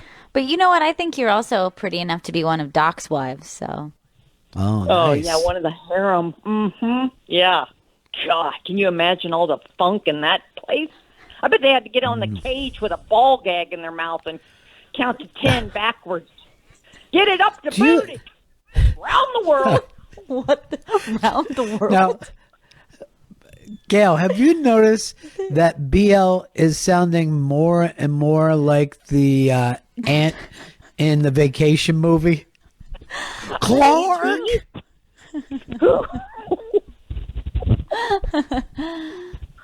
Ron, that's allegedly. Don't say crap like that. That puts a bad reputation on me. BL, tell everybody what your radio show is and how people can listen to it. You mean what my radio show was? You're already done? 3 months. We renegotiated last night, and we couldn't come to terms. And I can't feed 4 people. I got 4 people that are really talented, former news anchors on my show, and it just couldn't happen. So we're looking for a new home. Yep. Why don't we're you on just 30 more days. podcast? I paid. It's called pay-to-play radio. It's brokered. You buy your time, and that's what I did. And I put together a good little team like Ron always taught me, Taught me how to find talent the way he found me that day. Well, that's cool that you taught her that. Just talk about yourself and leave me out of your story is all. But tell people what team you put together. She had this Fantastic Four of Tampa personalities. Yes. One was Reginald Roundtree, who is featured in Tiger King. He's the news guy on for CBS at the time. And Tiger King would only talk to Reggie and his partner at the time, but Reggie had to depart because he was in high 6 digits in income. But he was hanging out there. And then there was this girl, Nancy Alexander, who tried out for Regis when they were looking for Kelly Ripa. She did a week with Regis. She didn't get the job. She was on Fox. And then Al Keck, who has lived in Seattle his whole life, in San Diego. And then he came to Florida, and he's been everywhere. Golf Channel, ESPN, everything. Yeah, he's a sports guy. So she put together this, all Tampa names, all, local Tampa celebrities. And she did it. She put it together on an AM radio station that she was paying them to be on. And I said to her when this started, what's the countdown? When is this going to be one of your former radio shows? Because she starts them and ends them so fucking fast. And, are we blaming it on the pandemic? Would you have succeeded if it wasn't for the pandemic, BL? You know what? I got to be honest, Ron. It's a 50,000 watt station. To your listeners, that's a pretty powerful station. It's almost half the wattage of an FM. And it's right, but it is an AM. It is. It's still AM. It is what it is. Kind of like an ugly bitch versus a hot bitch. You ain't in the middle. You're a butter fucking face is what you are. But that doesn't make sense. Not really, but I like it.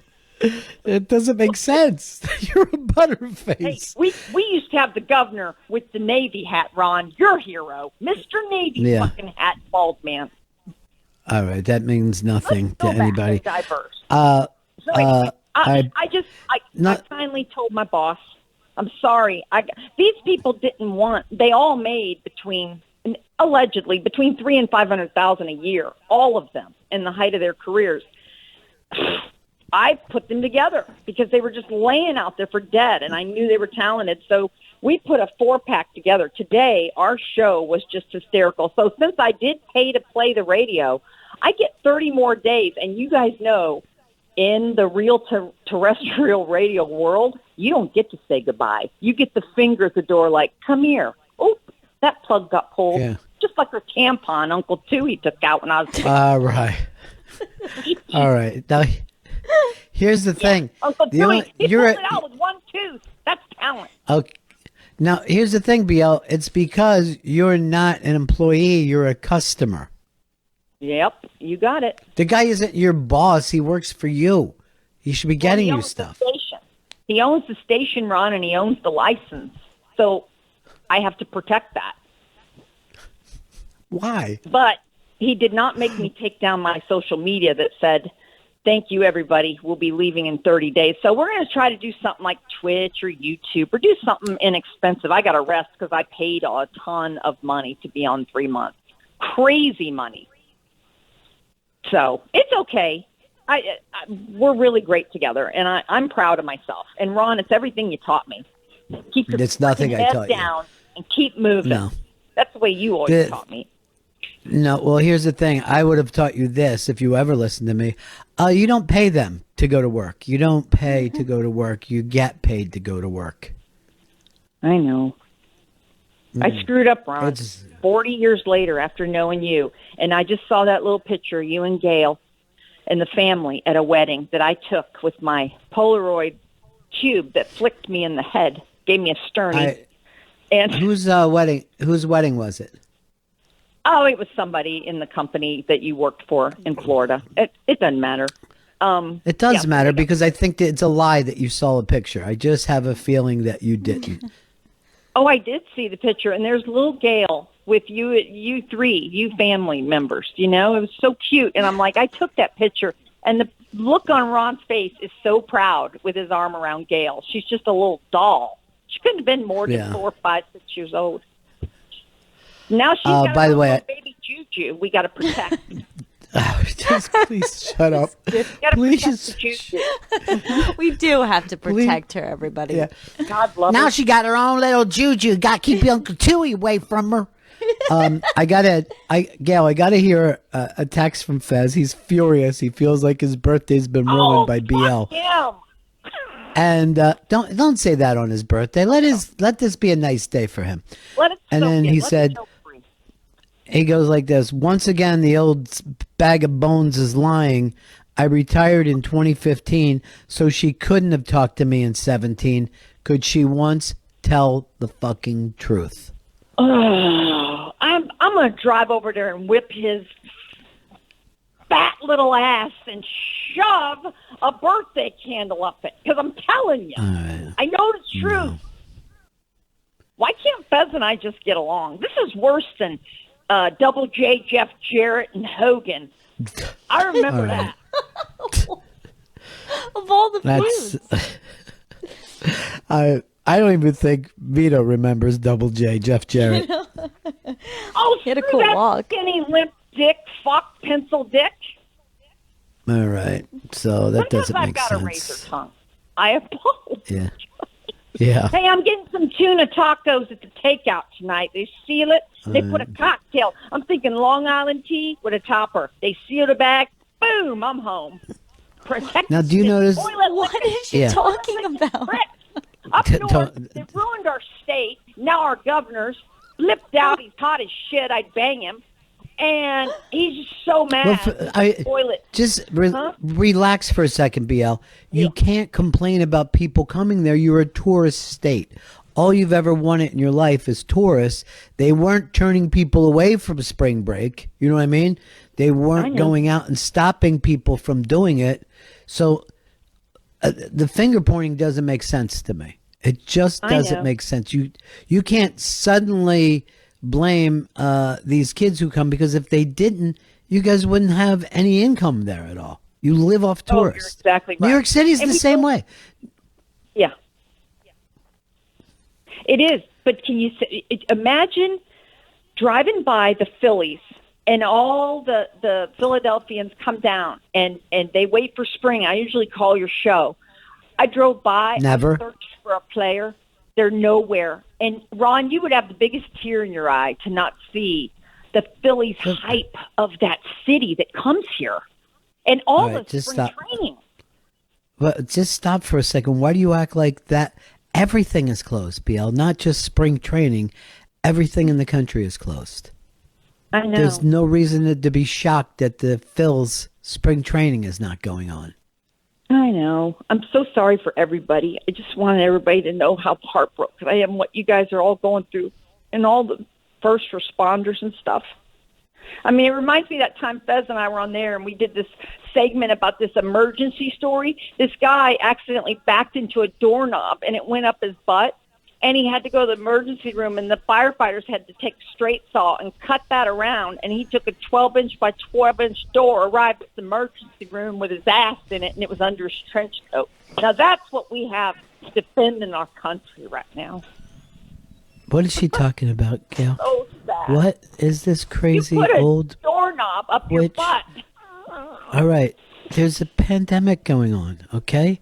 I know. And there was like a split second that I thought that she was experiencing normal human empathy.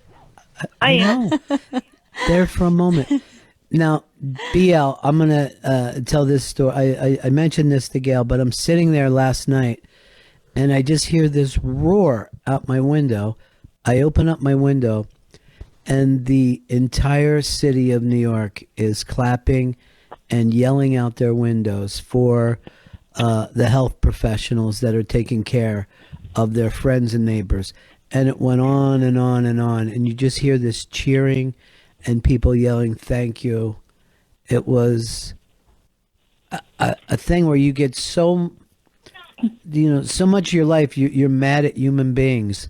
But the humanity of that moment, of this cynical, mean city, clapping for the nurses and doctors and all the people on the ground there. And it was the sweetest thing I ever heard in my life. It really was. So I know. It makes you think of every little tiny thing that we take for granted. And I think Jesus stopped all this shit. Whatever you're into, Jewish people. I mean, I made out with a Jew about 2 years ago, but hold on. You're blaming the pandemic on Jesus? No, I'm saying he's getting ready to walk around and cruise, moonwalk around this nation because people are running around with $2,000 purses and expensive cars. And nobody cares about it anymore. So he's like, oh, you think you're going to go to that Masters tournament? I don't think so. He came down, bam, just like he split that ocean open. All right, first of all, that wasn't Jesus. That was Moses. But second of all, I always am amazed when people feel like they love Jesus and then they think that he brings on all the bad things that happen. I know. It's kind of an abusive relationship. Redneck religion is always fascinating to me. Sorry, I went to 12 years of Catholic school, and look how I turned out, Ronald. Our parents worked 3 jobs to make sure we were in new shoes. You can always tell by shoes. That's not true. My father worked 1 job. My mom was a stay-at-home mom. You know what I mean? Their life was better than yours. Now, BL, that story that you told about the person who had a doorknob up their ass and had to go to the hospital. Can we just ask this question? Was that a story about yourself? Was that a doorknob up your own ass? No, I don't like things in my rear end, Ron. That's not the right person on the phone for that. What does that mean? What does that mean? Because a guy backed into a doorknob that was greased. I know. And that guy was you. That guy was you, BL. That was you. I don't like that. No, I've never had that happen, Ron, ever. Okay? Gail, just think for a second. Poor Jim Gail. McClure went out of his way to make this so we could broadcast at home and keep going through the pandemic, and listen to this fucking redneck roundabout that we have put on the air today. Just a bunch of fucking gator eaters, just one after another talking crazy shit. I don't think this is what he envisioned. I really don't. No. Yeah. Well, guess what I see? I can see Tom Brady with Giselle in a tea bag from the roof of my house right now, laying on Jeter's patio. They've moved in cushions, and the U-Haul trucks were there at 2 a.m. Allegedly, he's leased Jeter's house. No for sale right now, because he's just going to lease it to see how this thing goes. Yeah. Well, he ain't playing this year. It's not happening. By the way, There's not going to be a season this year. BL just said T-back. Was that something of its time, or that's Florida? Because I grew up and everyone said T-back, and no one else says that anymore. Like now they say thong. No. I don't think they ever said it outside of Florida. Well, I can tell you this. Gail Bennington's got a hell of an ass on her and some good chi-chi. And I'd take it for a whirl. Sorry, Ron. I apologize. Your daughter has had relations. She has a baby that I'm going to babysit. All right. I'm the godmother. Oh, no. Stop that it. part Stop actually it, makes BL. it more disturbing. The first part I laughed. Hey, Ron, you know that All right. Instagram picture Just stop you it. with holding the baby? That's the little... Oh, thank you for bringing her levels down. Here's the quarantine mate. This is a little game that you made, Gail, that's going on long past your interest in it. But here, try to guess this today. And this is a weird one. It's Brian Regan. You could be in quarantine with Brian Regan or Artie Lang. Artie Lang. Who do you think is winning this one? Oh, it's got to be Brian Regan. I think it's going to be Brian Regan. He seems like, I think people would think that he would be easy to get along with. 67% to 33%. Brian Regan is leading this right now. Yeah, I think that people, they assume that he would be pleasant. Hey, BL. Yeah, Ron. I'm sorry that you aren't doing your radio show anymore. I know that meant a lot to you. And this is probably the 15th time I've had to say that to you over the years. Sorry you're not doing your show anymore. Hey, but 30 more days, Ron. Anything could happen. 30 days left of talent. Yeah. 30 days in the hole. It starts right now. 30 days with the hole. I know you do. Yeah. And if I fell into that, nobody would ever see me again. Oh, Ron, you got me. Dang it. I hate when you win. You always win. Nobody ever gets you. Damn it. Well, it's just not true. BL, I will say this, Gail. The kids tour. Are you coming? When's it rescheduled for Tampa? I still got my ticket.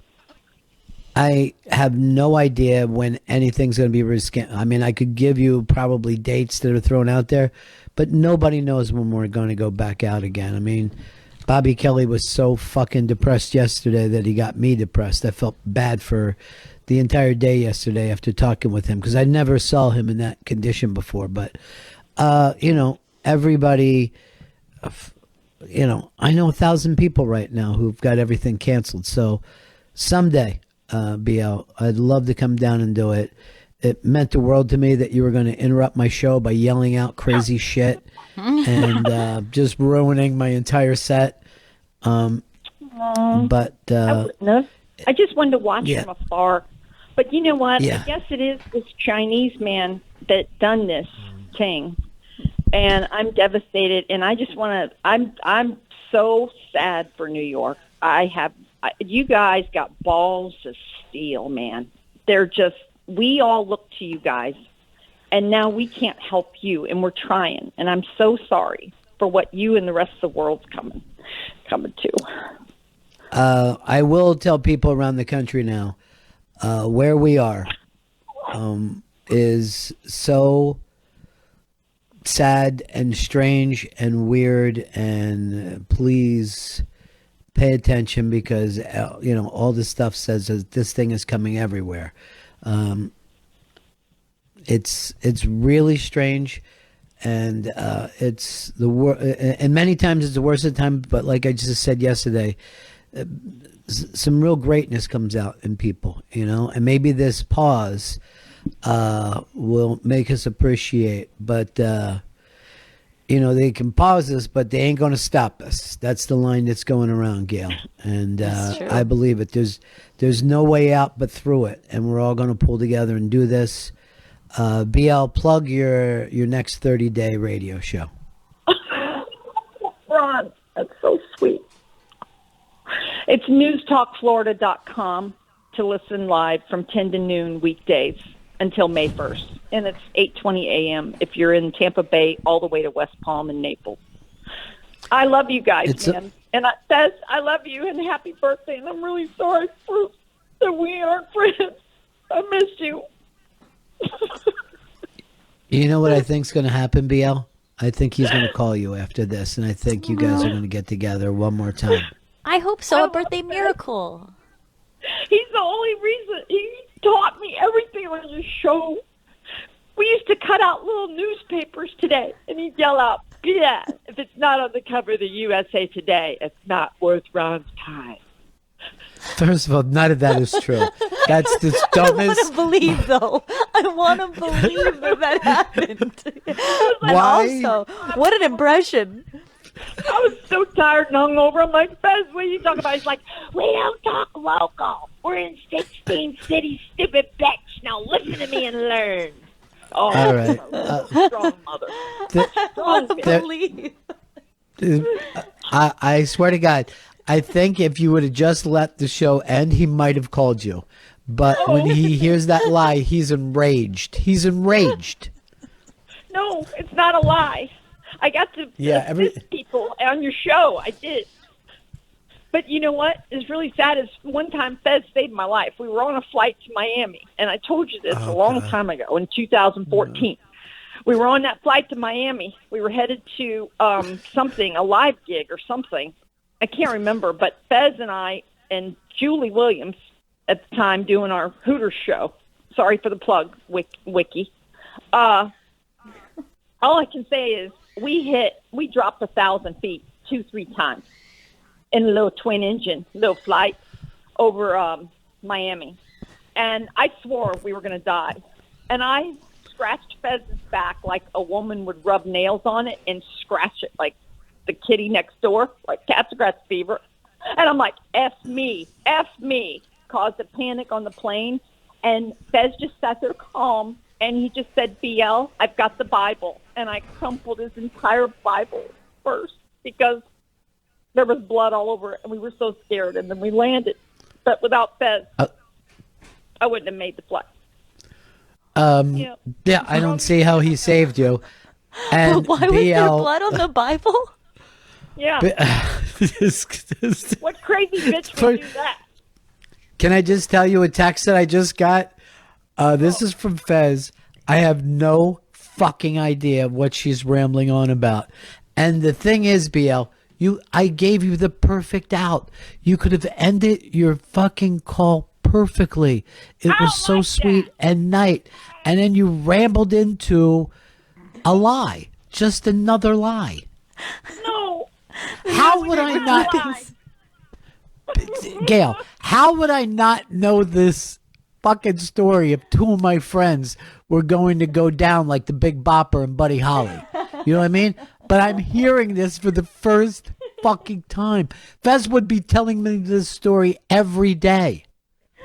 BL, we love you, honey. Take care of yourself. Love you, BL. Flathead. I miss you, Flathead and Fez and everybody in New York. Hang in there. You guys got it, man.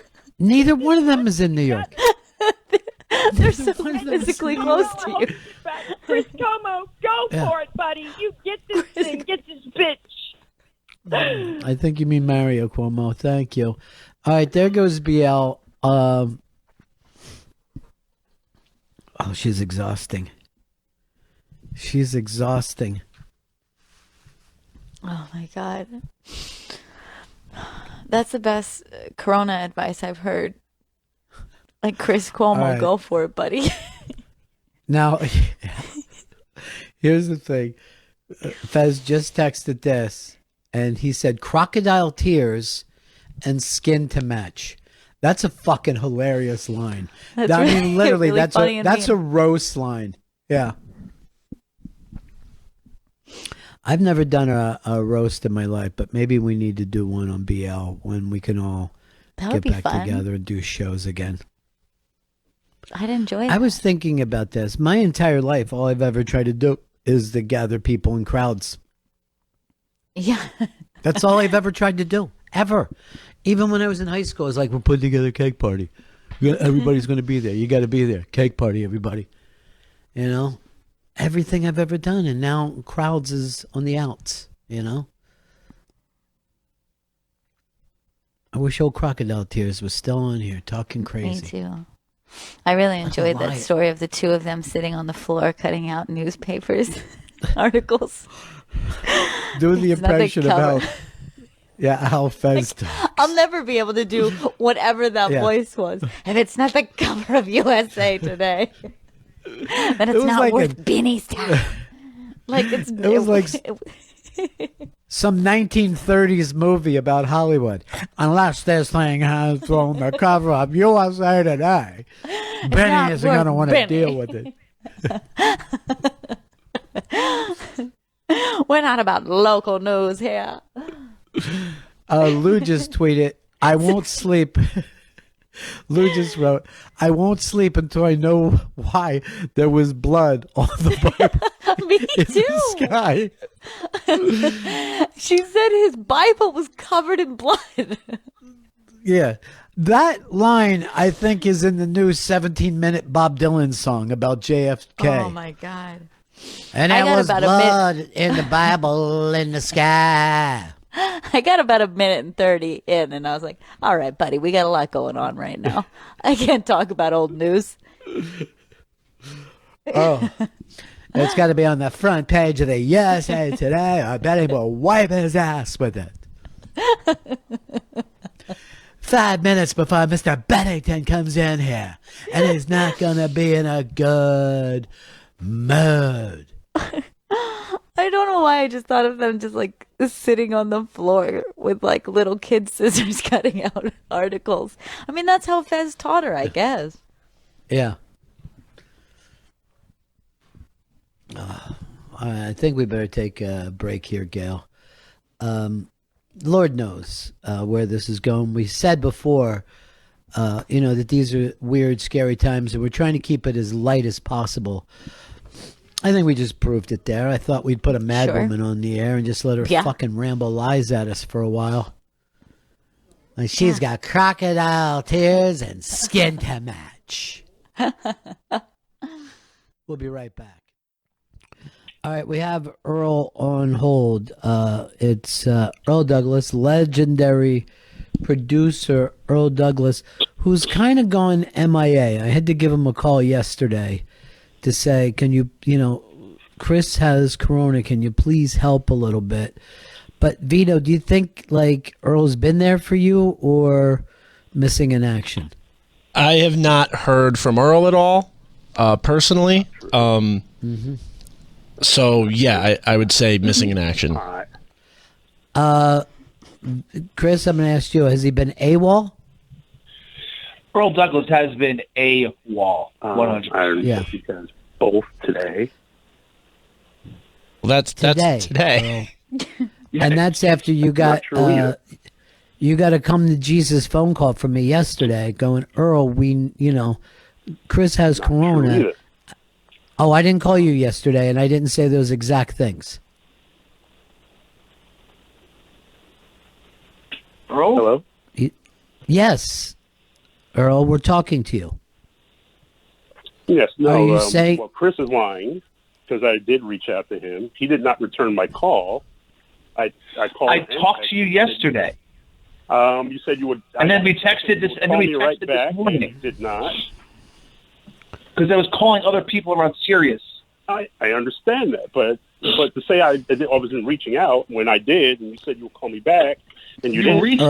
You reached out after Ron spoke to you. Apparently, I didn't know he had spoken to you right then. But then I got a call from Earl, but I was already in the middle of calling two other people, so that's what happened. But he hasn't reached out otherwise.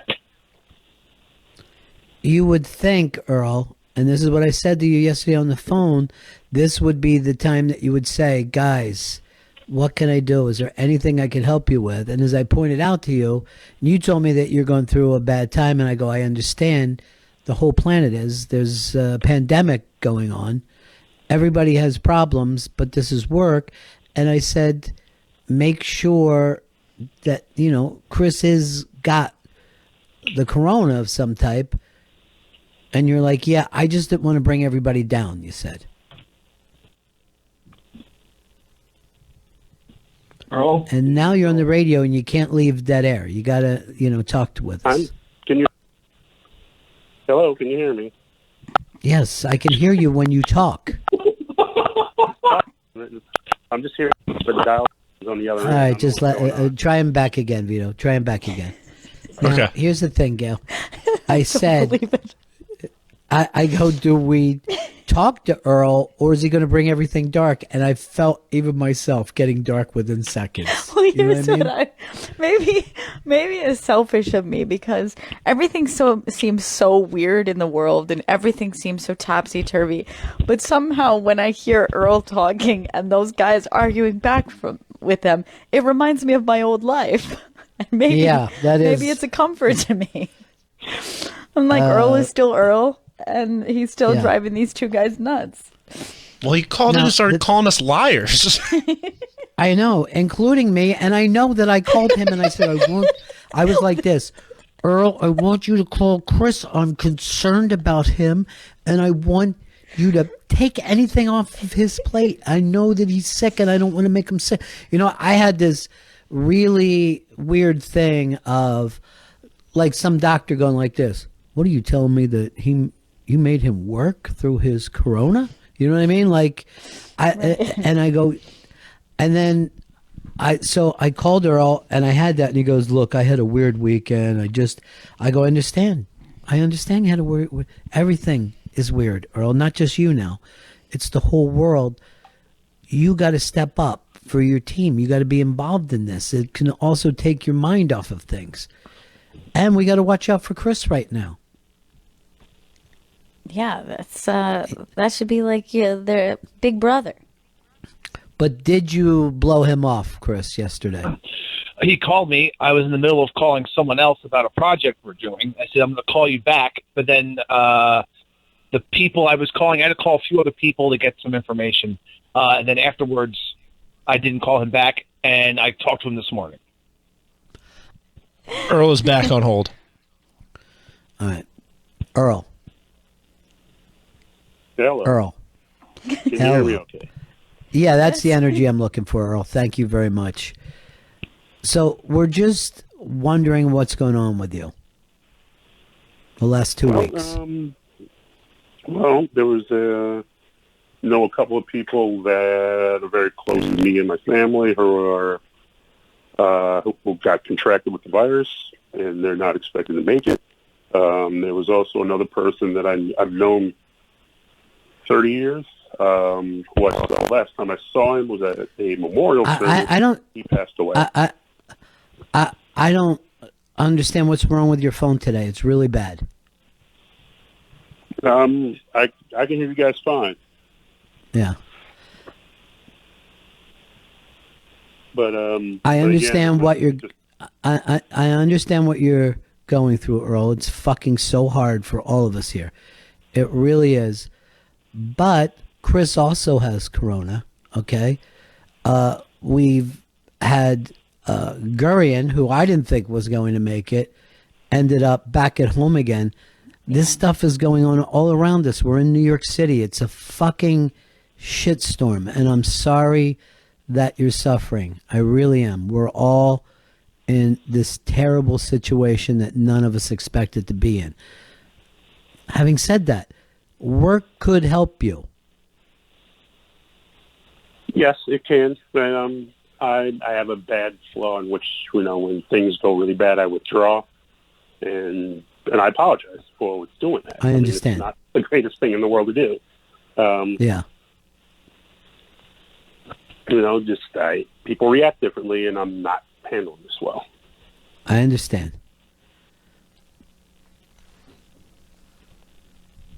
Well, when Chris is dead, we'll all celebrate that one. Why would you say? I don't think it's going to happen. Dee, why would you celebrate it? I'm just saying, if it does happen, we're going to celebrate your life. We're not going to mourn your death. It's going to be one of those. Yeah. The weird thing is when they afterwards are going to go, wait, he didn't have coronavirus. He just worked himself to death. Right. He had no help. Now, and then in the celebration of life that we do for you, Chris, I'm going to have a giant poster of that time that you were at your fattest and it looked like you had to pull up your asshole. Why would you use that picture? Why that one?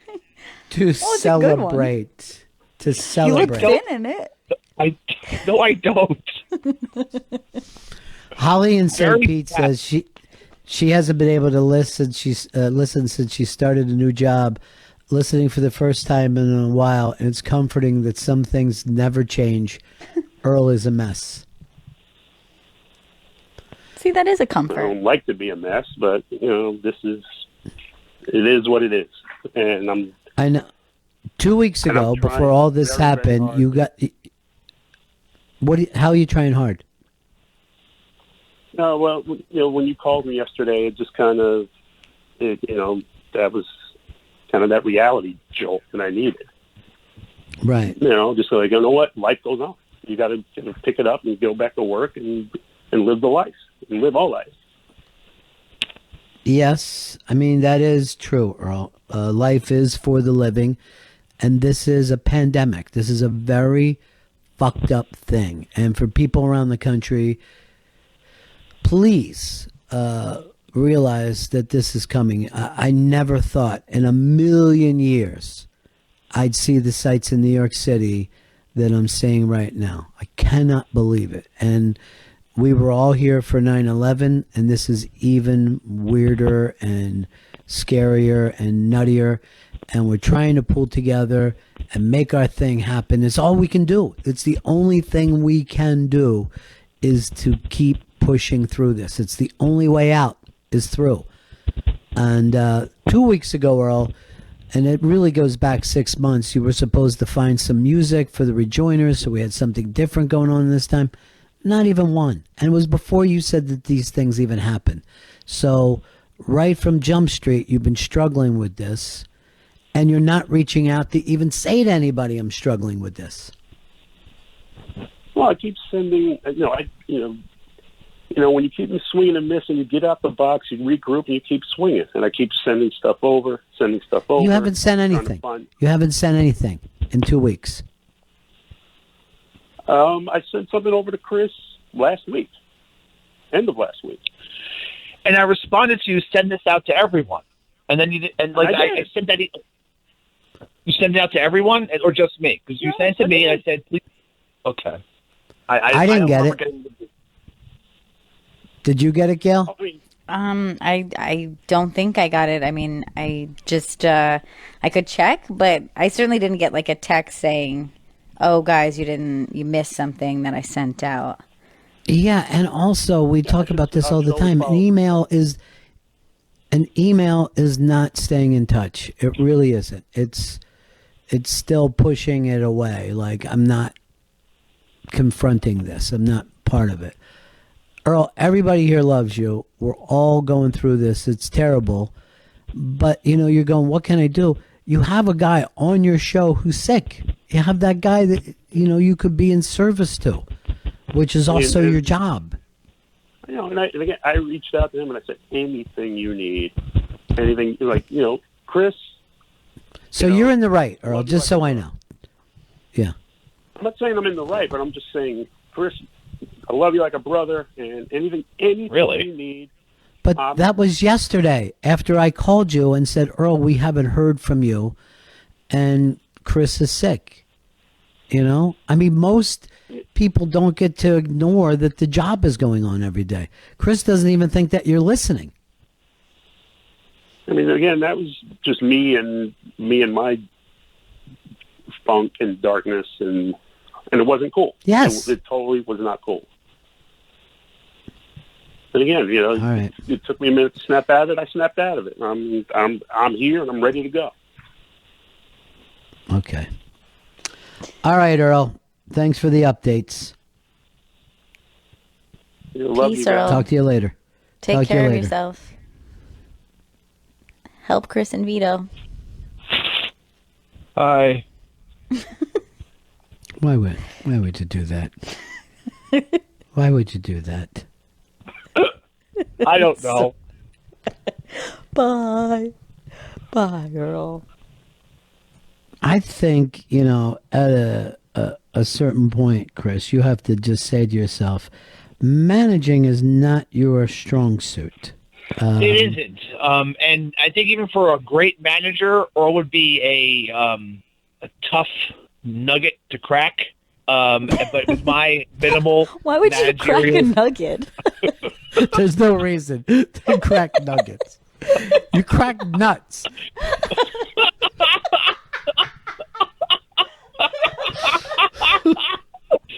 All right. That was wrong. That was the wrong way to I mean, put he's that. one tough nugget to crack, that's for sure. He's one tough nugget to flush. All right. Thank you guys for not screaming at him. I appreciate that too. No one else in the world like Earl. I mean, consistently a strange guy.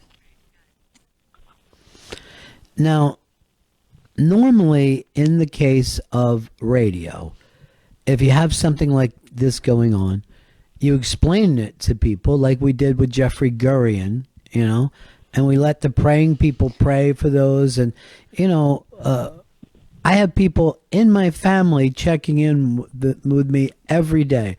2 sisters, my mom, and they go, how is Chris? How is Chris? He's never met one of them. And they're, so nervous for him. And there's Earl, who's worked next to Chris on and off for the last 13 years. And he doesn't check on Chris, Yeah, that's true. That's a very good point. I have a lot of people who were checking up on Chris, and when I posted about Jeffrey, people who'd never met Jeffrey were following up with me for the last couple days about him. Yeah. I think I actually Earl haven't heard from Jeffrey since he said I'm home now. Go ahead, Chris. I think Earl's just like maybe it's passive aggressive, and he's just mad about the chips thing, and me calling him out for eating a bag of beans, and he just really like that. So maybe he just doesn't care about me at all. Again, Chris, I've said this time and time again, and I'll repeat myself. Would you let me finish? Would you just let me finish? You ever notice that Earl says things are weird in like a giant spectrum of things? Everything from slightly off to extreme tragedy, and just goes, things are weird. And then you have to follow up with him to find out exactly what he's talking about. I mean, that was the beginning of Thanksgiving. Do you remember the Thanksgiving debacle? You said to him, how was your Thanksgiving? And he goes, weird. Yeah. And then he says none weird of a it lot. made any sense. His family didn't invite anyone to Thanksgiving dinner, and 4 people ate. And then that's what happened. There wasn't anything weird about it. He's just fucking crazy. He makes shit up in his head. What was weird to me was when I said, Earl, I haven't heard from you, and he called me a liar. And I can tell you to this day, I still haven't heard from Earl. That's a lie. Again, that is a lie. Also, I'm trying to figure out if I'm just a jerk and I missed this one email that, I mean, by the way, how long have we been doing this? I'm losing track of time. We're Since we've 2.5 weeks. Yeah. Yeah. Yeah. But I don't think I see an email from Earl with rejoiners or any music. No, Gail, you don't, because what happened was a week ago, after not hearing from Earl for a week and a half into this, me and Chris spoke and said Earl needs to do something. Is there anything he could do right now to help us at all? We thought maybe this will be something to see if he would even be able to help us. So that was the first time he heard about it. And then the next day he called in and claimed he had been working on it for 2 weeks. Yeah, I don't understand. I know that you guys give him busy work, but you think you just do that to see whether he's in a working kind of mood? Like, it was literally just to be like, if we give him something, will we get anything back? Is he going to tell us he can't do it? It was something we thought, okay, he can do this from home, because like I know he doesn't have a computer. He just uses his iPad. So it was something that was like, this is something he can do. So if he can do this, then maybe he'll do other things. And then he claimed he had been working for 2 weeks. I don't know.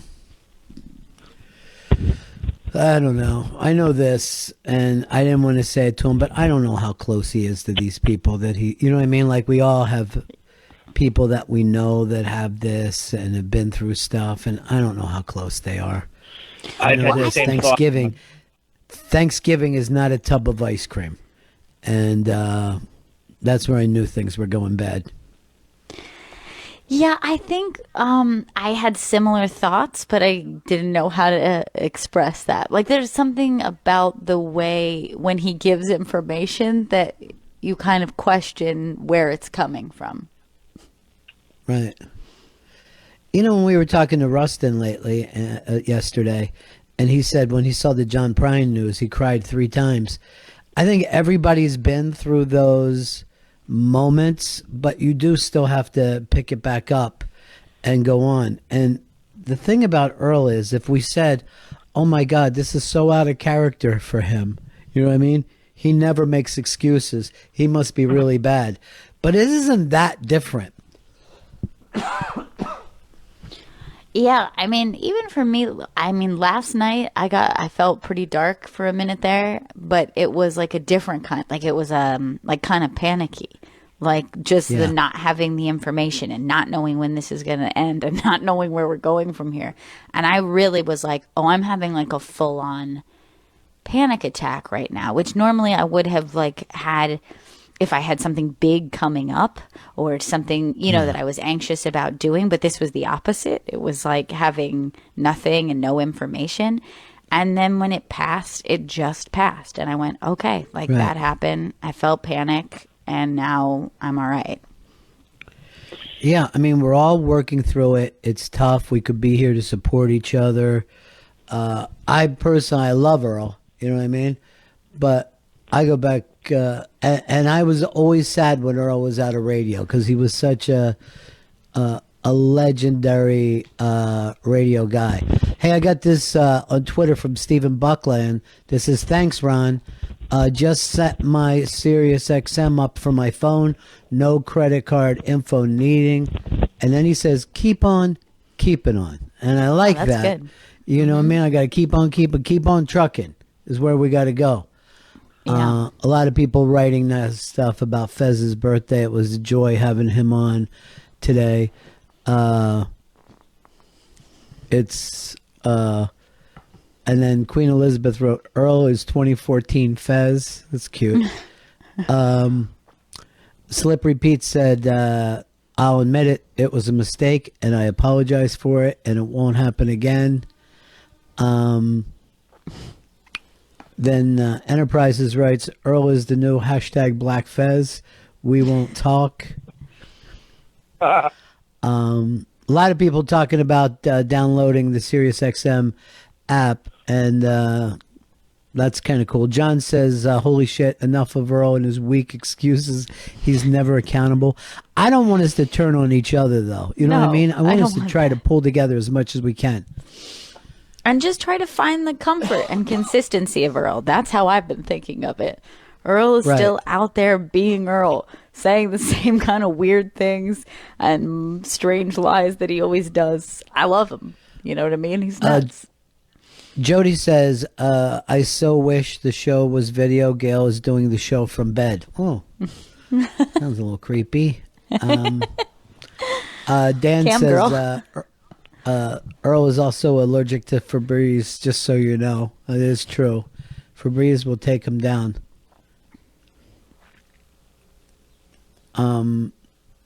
Flag says, perhaps Black Girl's name should be Shadowy, Earl, because, you know, kind of fits. A lot of people writing in, and we appreciate everybody hanging out with us. And again, Chris Stanley, explain to people who are listening how they can tell their friends how to get free SiriusXM during these trying times. You go to SiriusXM.com/stream free. You can stream SiriusXM on your computer for free until May 15th. No sign up, no credit card. Just go to SiriusXM.com/stream free.